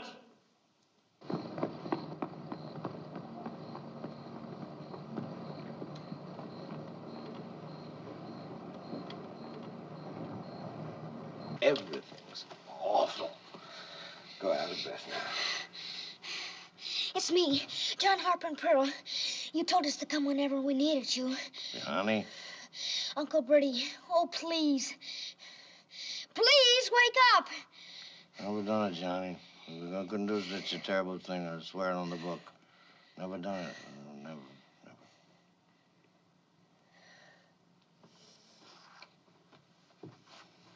Try it again, Billy. There's a good fellow. Try it again. Now, come along. Try it again. Now, Billy, raise yourself up a little bit. And look, and when you come down, say it like this. It's me, John and Pearl, who told me to come. Now, try that. Move into that and say that. You don't want me to say Harper? It's me, John Harper and Pearl, who told me to come. You've got, now, do it now. It's me, John Harper and Pearl. You told me to come. Now, do that again. It's me, John Harper and Pearl, who told me to come. It's me, John Harper and Pearl. You told me to come. Johnny? Uncle Bertie. Now, keep your head there now. Uncle Bertie, oh, please. Uncle Bertie, oh, please. Now, wait a minute. Uncle Bertie, oh, please. Uncle Bertie, oh, please. Please, wake up! Now then, Uncle Bertie, oh, please. Please wake up! Uncle Bertie, oh, please. Uncle Bertie, oh, please. Please, wake up! I've never done it, Johnny. Okay, come on. Have it. 33, take 2. All right, shout it, Billy. Uncle Bertie, please wake Now up! stand up and look at Uncle Bertie. Strain in your face. Get out again. I want that strain in your face. Shout it and get up in the same strain. Uncle Bertie, please wake Hold up! your bonnet like that. Uncle Bertie, please wake up! There's still the river. Action. Children. Okay, Madge. start again. Sally, when you yawn, don't look at me. Leave it rolling, please. Closer to the free, Bill. Turn a little bit this way when you're yawning, but don't look at me, darling. For goodness sake. Right, go in. No, start again. I can't see you yawn, darling. Down the other hand, please. Down on the other hand. Step in your box, children. Go and play. Children. Get that undone quick. Go on. Take the rope with you. Now make it look tough. Make it look tough. Go on.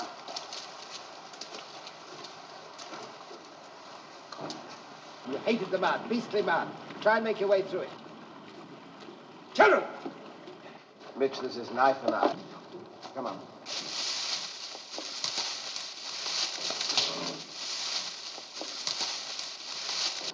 Look fierce. Okay, let's go. Go on, pull the mud out. Hold it, Billy. Get after him, Mitch. Cut. Well, and get in the weight of it. That's it. That's the position. Good boy. That's what. See the pass. Yeah. All right, don't move on the parallel. Ready. Are you ready? All right, heave, Billy.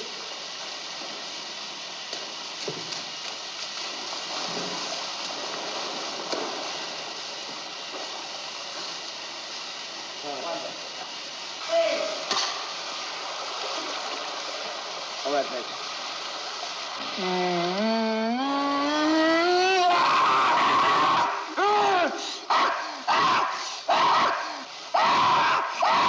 Just a minute. Don't cut. Mitch, take a deep breath and run as long as you can. You haven't cut, have you? No. Put the knife further away from you, And hold your head still and start. Knife further away. Knife further away from you, Mitch. Boys, they're rolling. Come on. The camera's still running. All right, Mitch. One deep breath.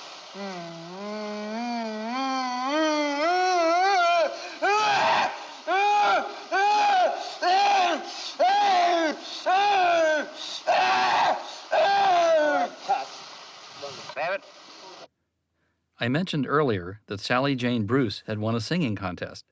Well, now you're going to hear her actual voice singing the Pretty Fly song.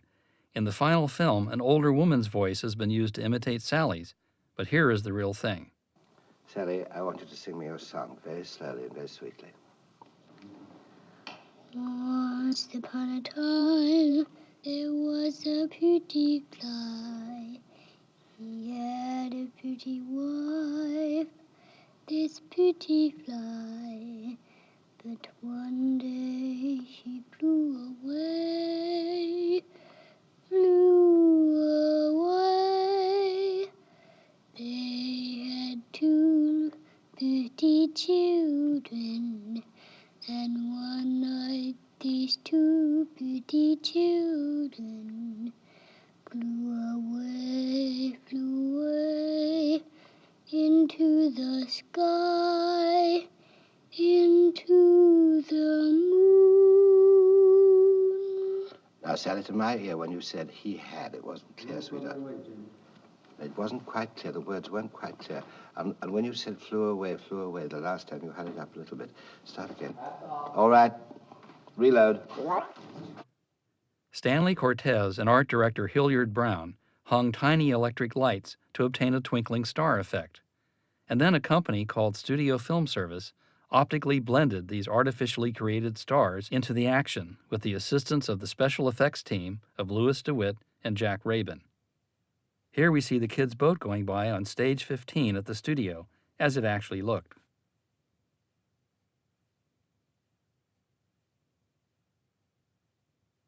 And here is the same shot, now with the background and the stars, added by means of optical printing.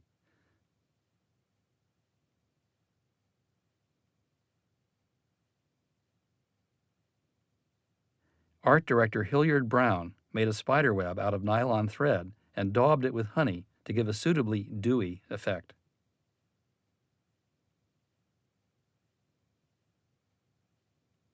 Once again, here is the way the spider web has been integrated into the final film.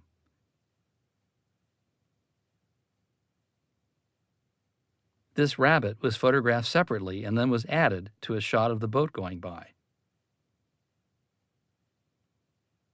It looks as though there are two rabbits here. Rabbits can multiply quickly in the optical printer, just as in real life. I hope this rabbit that played 2 parts later received double residual payments.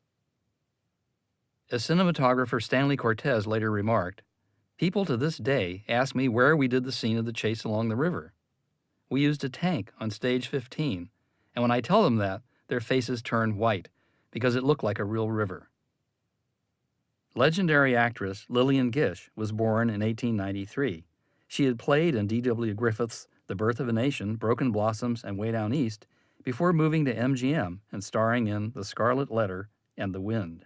In the 1930s, she left the movies and turned to theater, appearing opposite John Gielgud in Hamlet. Then in the 1940s, she returned to Hollywood to play cameo roles in Duel in the Sun, Portrait of Jenny, and other films. She was 61 years old when Laughton signed her to appear in The Night of the Hunter.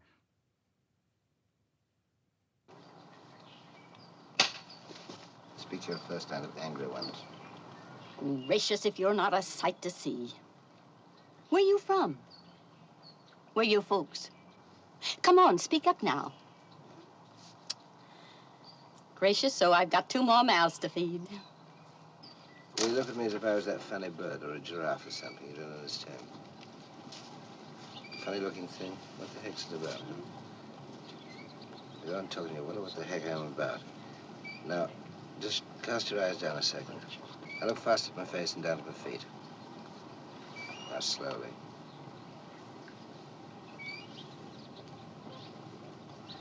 I'm going to look after you and care for you for the rest of my life. Now, what I want you to do is, when I say that, it's a sort of look of, you don't believe it and wonder. It's almost like somebody gave you an enormous big knife, like Miss said the other day. It's that kind of a look. All right, knife. No, it's more pleasant than that, Billy. It's almost crying.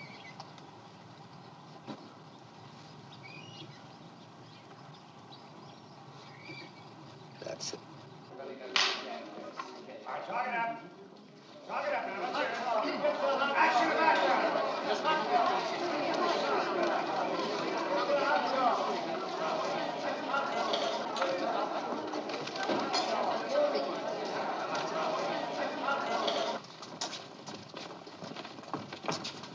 Mary! Hello, Miss Cooper. Guess what? Okay, Carl. Never mind the gewgaws. Don't forget your visit this Sunday and come to church with us. Maybe a bit quieter, but yeah, let's try. Never mind the gewgaws. Don't forget your visit this Sunday and come to church with us. Okay. Bye, love. See you Sunday. Take your baskets in, children.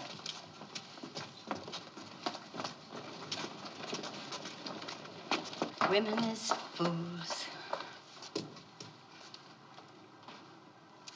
Look at there. She'll be losing her mind to a turkey mouth and a full moon, and like as not, I'll be saddled with the consequences. Come back and do it once more, Lillian, dear, while the camera's running. Just that naughty, naughty joke. Look at there. She'll be losing her mind to a turkey mouth and a full moon, and like as not, I'll be saddled with the consequences. Cut. Lillian, you seem to be frozen in the thing. Action. Well, I'm afraid to move. Move! Big Ruby's my bothersome girl. She can't gather eggs without busting them. But Ruby's got mother hands with a young'un, so what are you to say?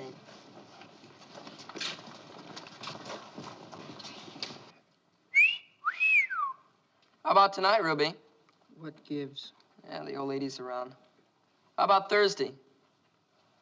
The old gal thinks she comes in for sewing lessons on Thursday. Do it once more, kids, and wait, make a pause before you say what gives. How about tonight, Ruby? What gives? Yeah, the old lady's around. How about Thursday? The old gal thinks she comes in for sewing lessons on Thursday. Cut.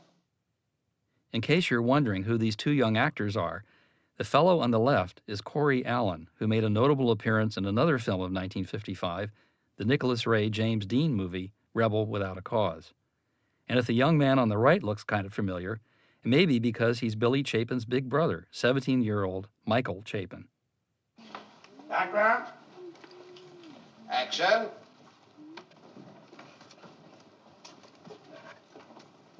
And will you show me your dolly, little lady? See, you got 2 more peeps to your brood. Yeah, and ornerier than the rest. How's your own boy, Miss Cooper? Haven't heard from Ralph since last Christmas. Don't matter, though. I got a new crop. I'm a strong tree with branches for many birds. I'm good for something in this old world, and I know it, too. Cut. Wise, and young and old and everything person. Go ahead.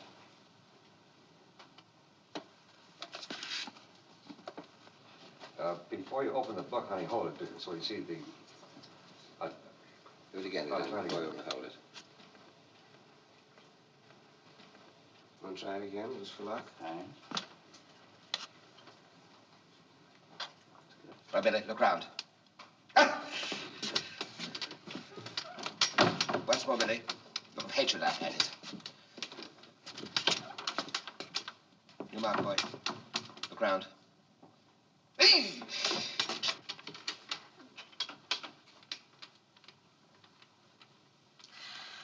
Old Pharaoh, he was the king of Egypt land, and he had a daughter. And once upon a time, she was walking along by the riverbank, and she seen an old skiff bumping and slumping down on the sandbar under the willows. And you know what it was? No. Well, now, it was an old skiff. And who do you reckon was in it? Pearl and John. No, not this time. There was only one young'un, a boy babe. And you know who he was, children? No.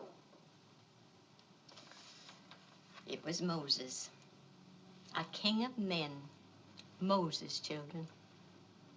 In the Emperor's garden, all the most lovely flowers are hung with little silver bells. But when the wind blows, you should look at them. Now, everything in the Emperor's garden is carefully thought out, and I'm going to change stories on you. Now, old Pharaoh, he was the king of Egypt land, and he had a daughter. And once upon a time, she was walking along the riverbank, and she seen something bumping and scraping down along a sandbar under the willows. And do you know what it was, children? No. No, that's much too much, no. No, see, no, like that. No. No. Now, you just look at me, Sally. Sally, and rehearse saying no quietly. Do you know what it was? No. Yes, and do you know what it was, children? No. You know what it was, children? No. Yes. And do you know who he was, children? No. No. Now, we'll have this now a little bit different tone. Say no. Do you know who... look at me, Sally. Do you know who he was, children? No. No, a little bit higher. And do you know who he was, children? No. Do you know who he was, children? No. That's it, cut. Do it again. That was a little hurry. A little more pause between the once upon a time and when you shoot at him. Okay. Now, old Pharaoh, he was king of Egypt land, and he had a daughter. Start in Egypt land, I want to start again.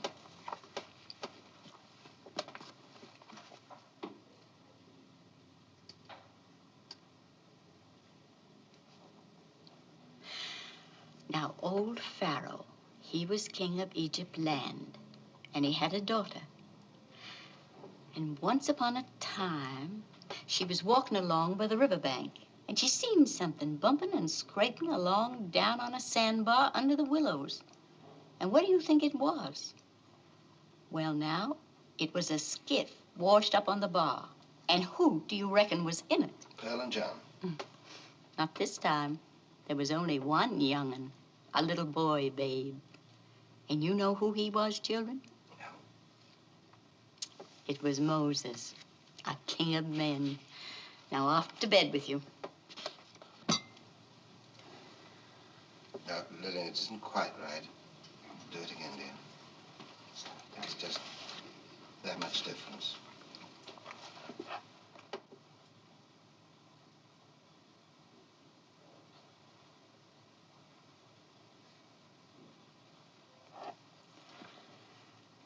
Now, old Pharaoh, he was king of Egypt land, and he had a daughter. And once upon a time, She was walking along by the riverbank, and she seen something bumping and scraping along on a sandbar down under the willows. And you know what it was, children? No. Now it was a skiff washed up on the bar. And who do you reckon was in it? Pearl and John. Not this time. There was only one young'un, a little boy babe. And you know who he was, children? No. It was Moses, a king of men. Now off to bed with you.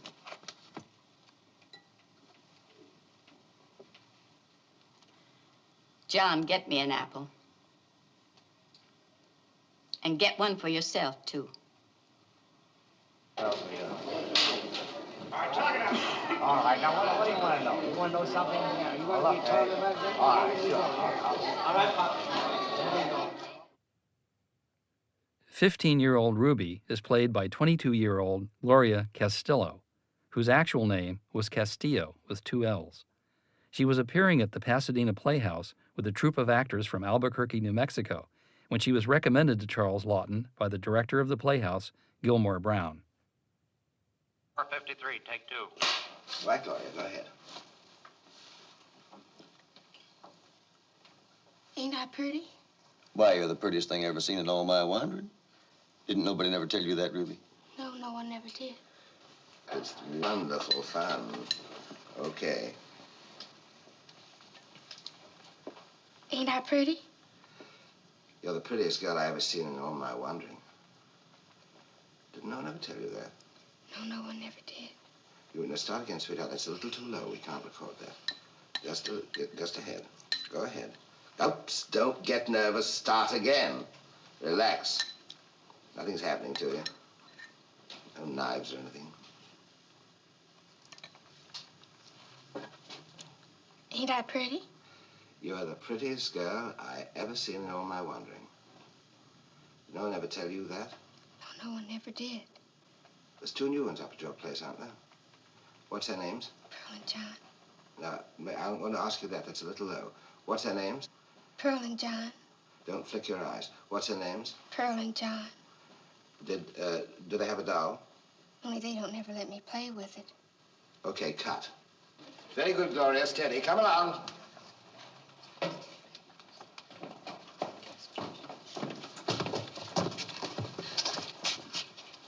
Did you ever see such pretty eyes in all your born days? Don't let him get away, sugar. He ain't like you all. Next time I won't even ask him to buy me a chocolate soda. Talk it up now. Popcorn. Action! Popcorn. Like a rule. Popcorn. Popcorn. Like a rule. Just look like Lillian did yesterday. All right, turn into his bathroom. Now, darling, your chin's way up in the air. Please don't do that. Do it again. Don't get disgusted with yourself. You're disgusting anyway, but just try not to be. And now turn into it and look after it. Ah, your eyes moved. Right after it.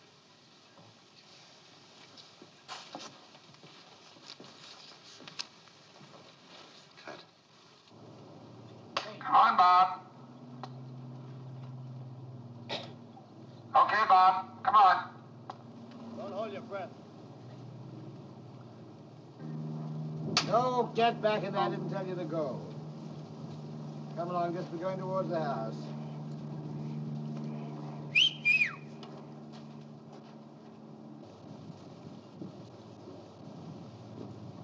All right, Gloria. Miss Cooper! No, darling, do it again and run out. Oh, look run that out? way. Yeah, run towards me. Yeah. All right, sweetheart, relax. Come on. And shout, and don't twist your face up. You're too pretty. Oh, Miss Cooper! Don't forget yours is a routine, Mitch. Action, sex, and hypocrisy. Come on. Miss Cooper! Miss Cooper! What? The man! The man! Morning, ladies. I do. Why, you must be Miss Cooper, I take it. It's about that John and that Pearl. Oh, them poor little lambs. To think I never hope to see them again in this world. Dear madam, if you was to know what a crown of thorns I have borne in my search for them strayed chicks. Ruby, go fetch them kids. Ah, dear madam, I see you're staring at my hands. Would you like me to tell you the story of right hand, left hand, the stay... Okay, it's fine. Medicine man, all right, Mitch. Ah, dear madam, I see you're staring at my hands. Would you like me to tell you the little story of left hand, right hand, the tale of love and evil, of good and evil? Ah, dear madam, I see you're staring at my hands. Would you like me to tell you the little tale of left hand, right hand, the story of good and evil? It was with this left hand that old brother Cain struck the blow that laid his brother low. Them kids is yours? My own flesh and blood. Where's your missus? She run off with a drummer during prayer meeting. Where's she at? Down the river, Summers, Parkersburg, Maine. Parkersburg, Maine. Ah, dear madam, I see you're staring at my hands. Would you like me to tell you the little tale of left hand, right hand, the story of good and evil? It was with this left hand that old brother Cain struck the blow that laid his brother low. Them kids is yours? My own flesh and blood. Where's your missus? She run off with a drummer during prayer meeting. Where's she at? Downriver, Summers. Parkersburg, baby. Parkersburg. Jesus. Go ahead, boy.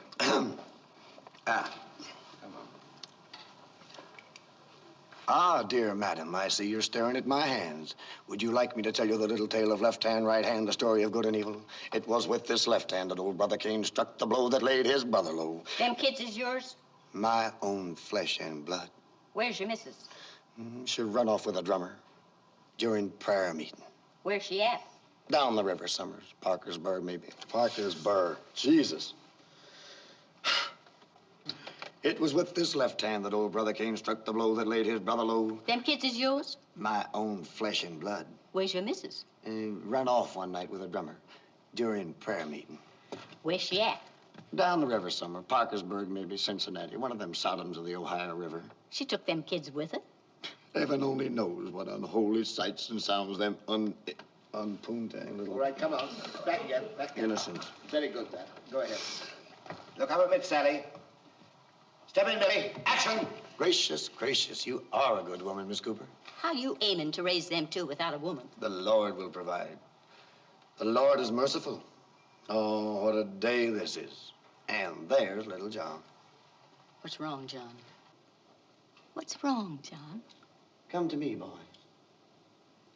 What's wrong, John? Didn't you hear me, boy? You tell that line once again, the second one. What's wrong, John? What's wrong, John? Didn't you hear me, boy? What's wrong, John?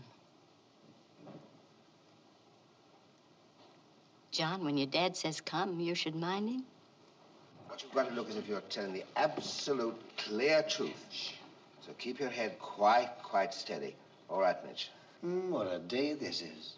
And there's little John. What's wrong, John? Nothing. Come to me, boy. What's wrong, John? Didn't you hear me, boy? John, when your dad says come, you should mind him. He ain't my dad. Say that again. He ain't my dad. He ain't my dad. A little steadier. He ain't my dad. He ain't my dad. Cut. Remember, don't turn your head this way before you jump. All right, Lillian? No, and he ain't no preacher neither.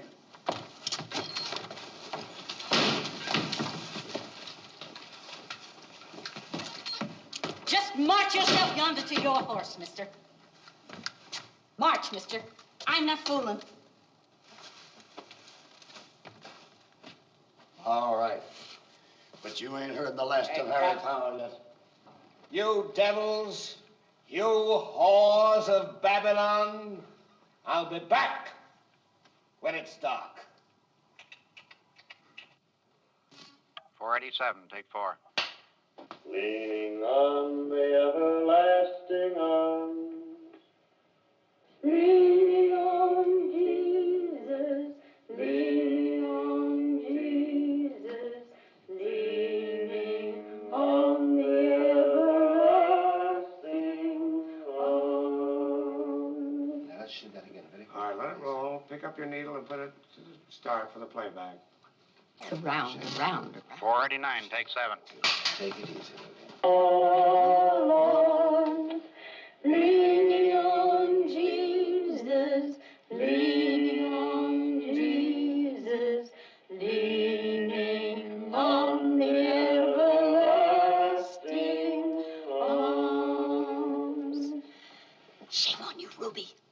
roaming around the house after that mad dog of a man.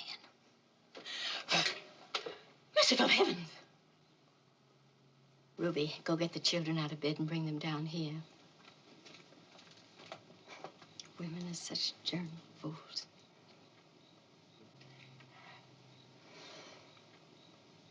It's a hard world on little things.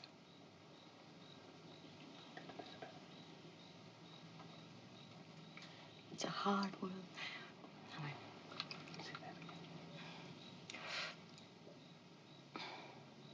It's a hard world on little things.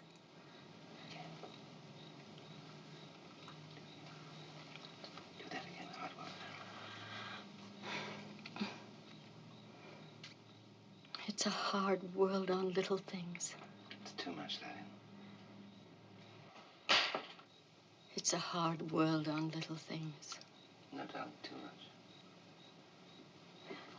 It's a hard world on little things. Too much for little things. It's a hard world for little things. Much simpler. Quiet. Julia? Come on, children. Tumble in.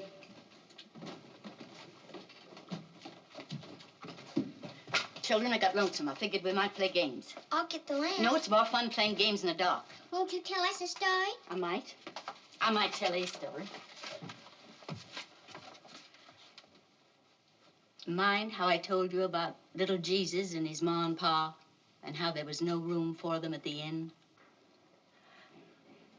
Now, there was this sneaking, no-account ornery King Herod. Do it again, Lillian. That wasn't quite beginning a story. Any story. I don't want to know what the story is at all. All of you look at me with large, solemn eyes. I'm going to begin to tell you a story. Now, once upon a time, there was this mean, nasty, ordinary old King Herod. And he fell in a puddle. Okay, that'll do. Okay. And when little King Jesus' ma and pa heard about that plan, what do you reckon they went and done? They hid in a broom closet. No, they hid under a porch. No, they went a-running. Well, now, John, that's just what they'd done. Little King Jesus' ma and pa saddled a mule, and they rode clean down into Egypt land. And that's where the Queen found them in the billy rushes. Oh, no, that wasn't the same story at all. That was little King Moses. But just the same, it did seem like it was a plague time for little ones. Them olden days, them hard, hard times.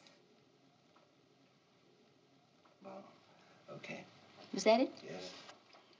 All right, lady. But just the same, it was a plague time for little ones. Them olden days, them hard, hard times. Figured I was gone, huh? Run, quick, hide in the staircase. Run, quick. Ruby, get.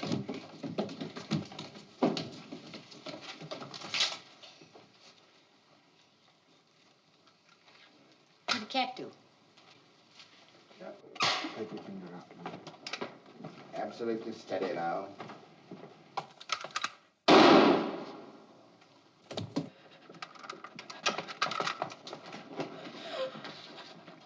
$5.10, take one. Yes, okay.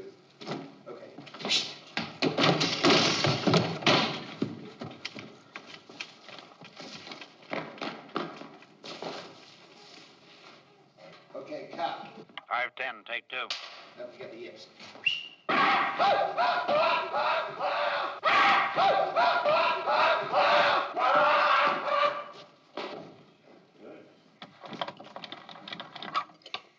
Miss Boone, Rachel Cooper, get your state troopers out to my place. I got something trapped in my barn. No, it's not. Something trapped in my barn. It does not bring the curtain down. Go back, children. Do it again. Just light as anything. Right. Go ahead. Miss Boone, Rachel Cooper, get your state troopers out to my place. I got something trapped in my barn. No, darling, you're emphasizing trapped. Didn't you want me to? Trapped in my barn. No, Oh, I thought you want me to. No.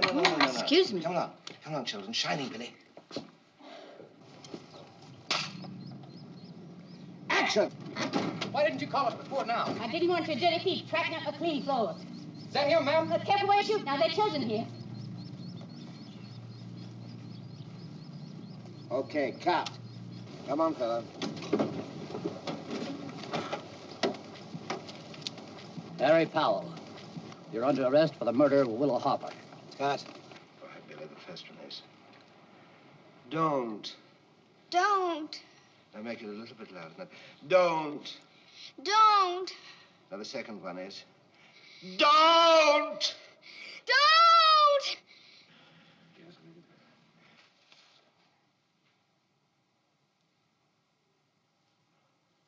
Now, Billy, Sack, I have recognition thing. Dad! Dad! Not quite right, Cocky. Go back and do it again. Tears all right. Now, listen. It's a recognition of somebody coming back from the dead like a ghost. Dad! Dad! Come on, Billy. Here, take it back, Dad. I don't want it, Dad. Here, take it back, Dad. I can't stand it anymore. Take it back. What's the next line? I can't stand it, Dad. It's too much, Dad. It's too much, Dad, what? It's too much, Dad. Yes, what comes after that? It's too much, Dad. I don't Yeah, want wait it. a minute. It's too much, I don't want it. It's too much, I don't want it. It's too much, I don't want it, Dad. It's too much, I don't want it, Dad. No, the dad's not right. It's too much, I don't want it, Dad. Dad, endearing. Right.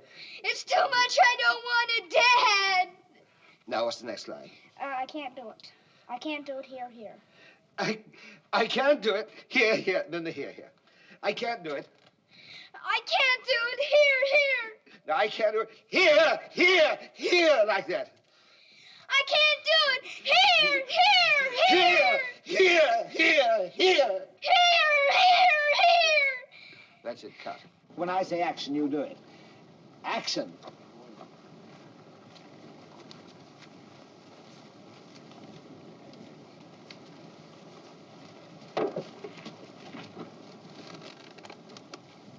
Cut. Good. Right, grumble. Lynch him! Bluebeard!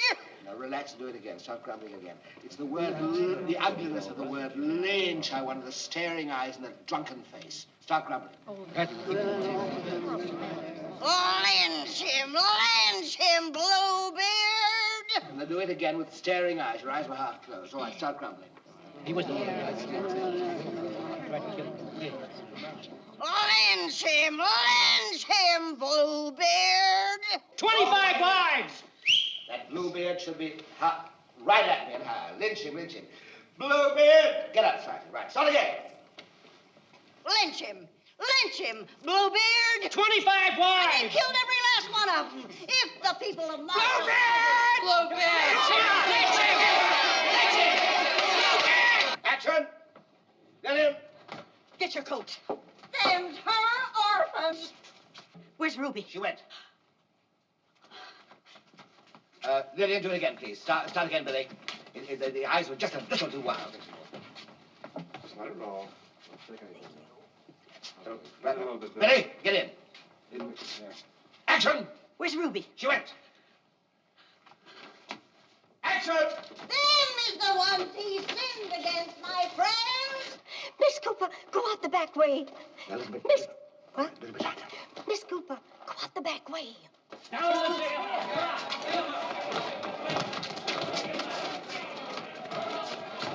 Come on, you murderous bastard! You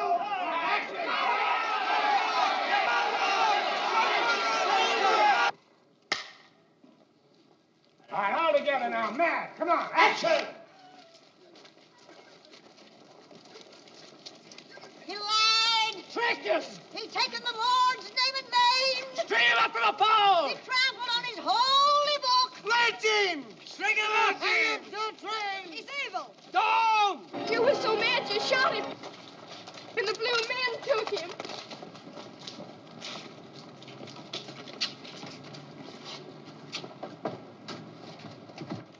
Mother Goose triumphant, Lillians. All right, come on. They'll get him out. I'll get my things ready. My shawl and my Mickey Mouse wristwatch and don't run in the straw hat with a flower on it, and we'll be married and live happily ever after.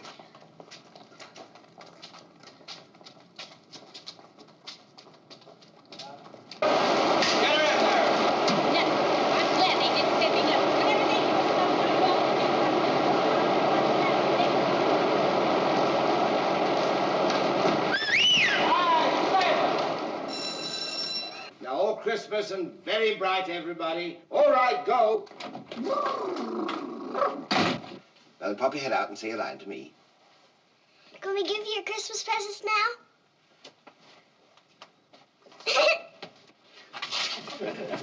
Shoot, you don't mean to say you got me a present. Shoot now.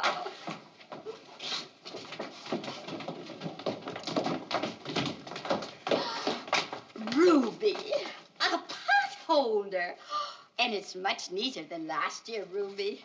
Oh, Mary.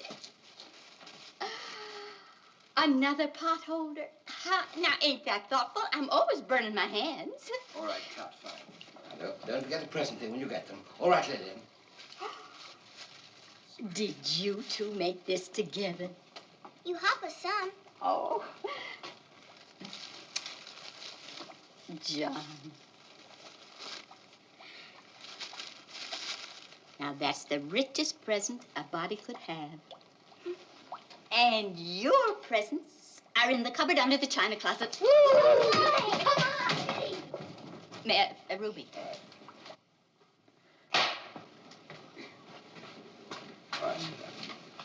Lord, save little children.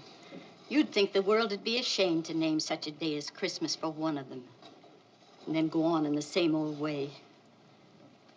My soul is humble when I see the way little ones accept their lot. Lord, save little children. The wind blows, the rains are cold, yet they abide. For every young'un, rich or poor, there's a time of running through a dark place. And there's no word for a young'un's fear. A young'un sees a shadow on the wall and sees a tiger. And the old ones say, go to sleep, there's no tiger. But when that young'un sleeps, it's a tiger's sleep and a tiger's night and a tiger's breath on the window pane. Lord, save little children. Now, Billy, Shining, and these are two people that don't want to show they love each other at this moment. Let's have no talking on the set, please. Go, Billy. That watch sure is a fine loud ticker. Be nice to have someone around the house that can give me the right time of day. This watch is the nicest watch I ever had. Well, a fella can't just go around with run-down, busted watches.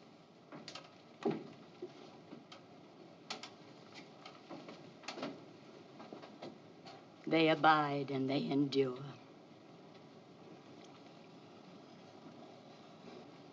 Cut. Principal photography on the night of the hunter ended in late October 1954. Oh, there were still some miscellaneous shots to pick up. For example, Laughton needed to photograph some angelic children to use in the opening sequence just after the main titles, though not all of the children's images were used in the final film.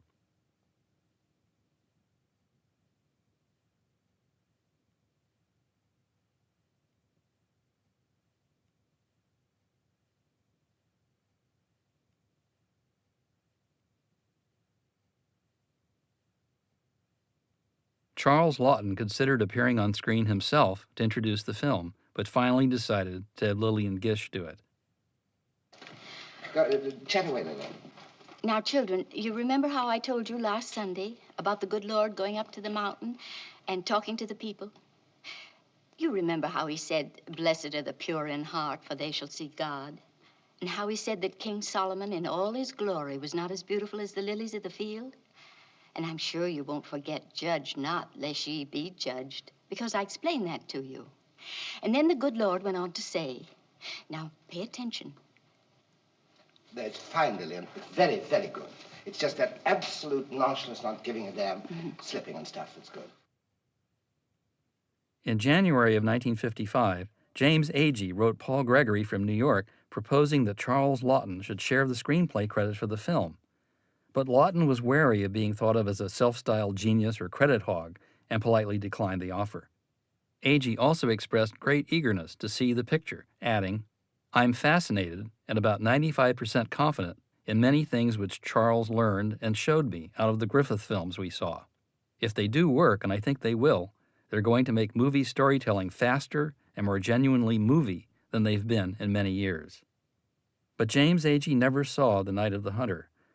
While riding in a New York taxicab on the afternoon of Monday, May 16, 1955, he died of a heart attack. He was only 45.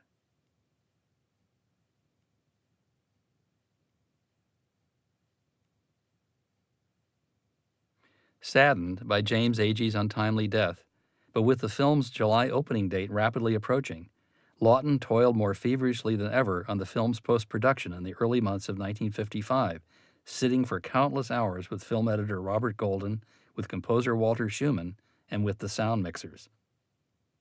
And then The Night of the Hunter opened, and Laughton's spirits sank. Hobbled by United Artists' inept marketing campaign, the film was a critical and financial disaster. Oh, it did make a few year-end 10 best lists, but most reviews were mixed or worse. The film received no award nominations, it played briefly, and then disappeared from theaters. The film's crew had already disbanded many months before. Cinematographer Stanley Cortez went on to photograph Shock Corridor, The Naked Kiss, and many other films before his death in 1997 at the age of 89. He often referred to light as that incredible thing that can't be described, and added, of the directors I've worked with, only two have understood it, Orson Welles and Charles Laughton.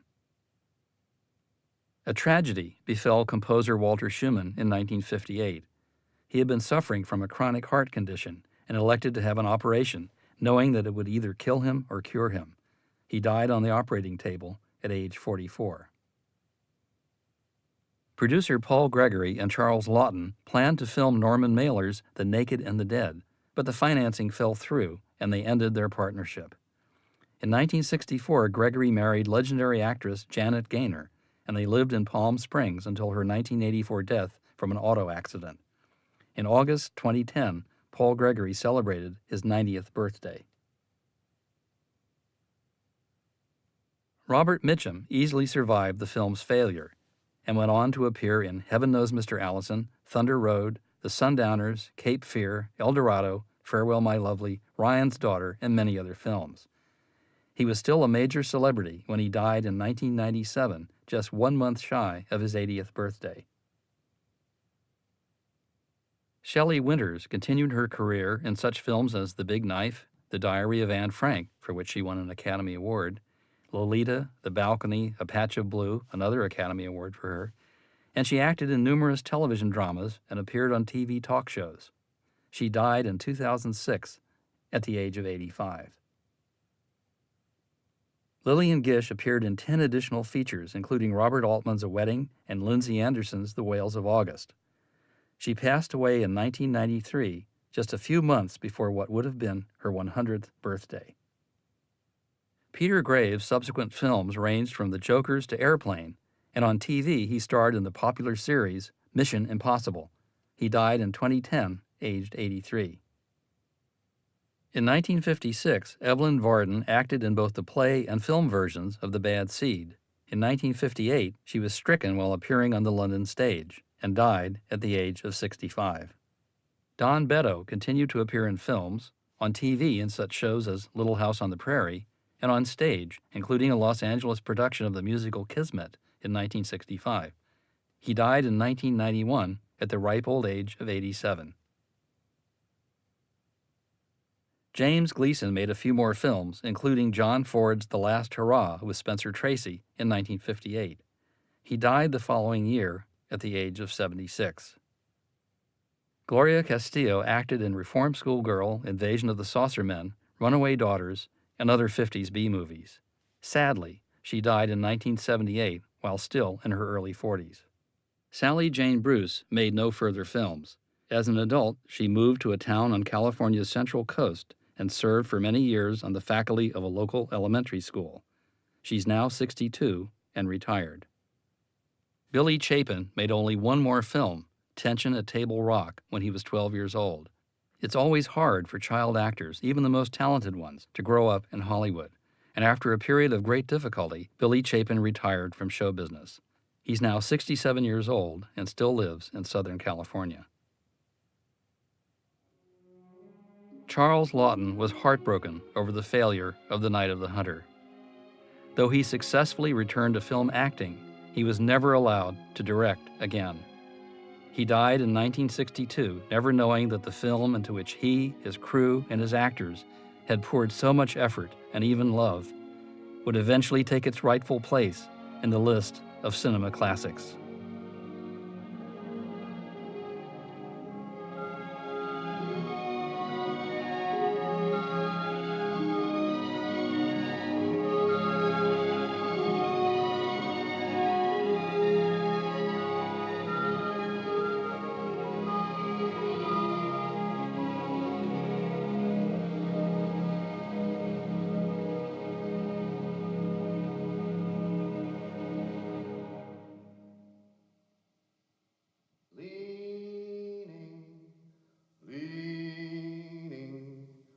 Safe and secure from all alarms, leaning, leaning, leaning on the everlasting arms.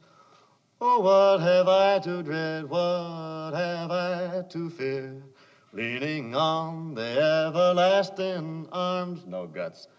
I have blessed peace with my Lord so near, leaning on the everlasting arms.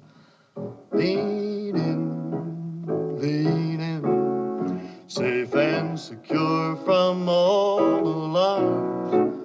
Leaning, leaning, leaning on the everlasting arms. Cut.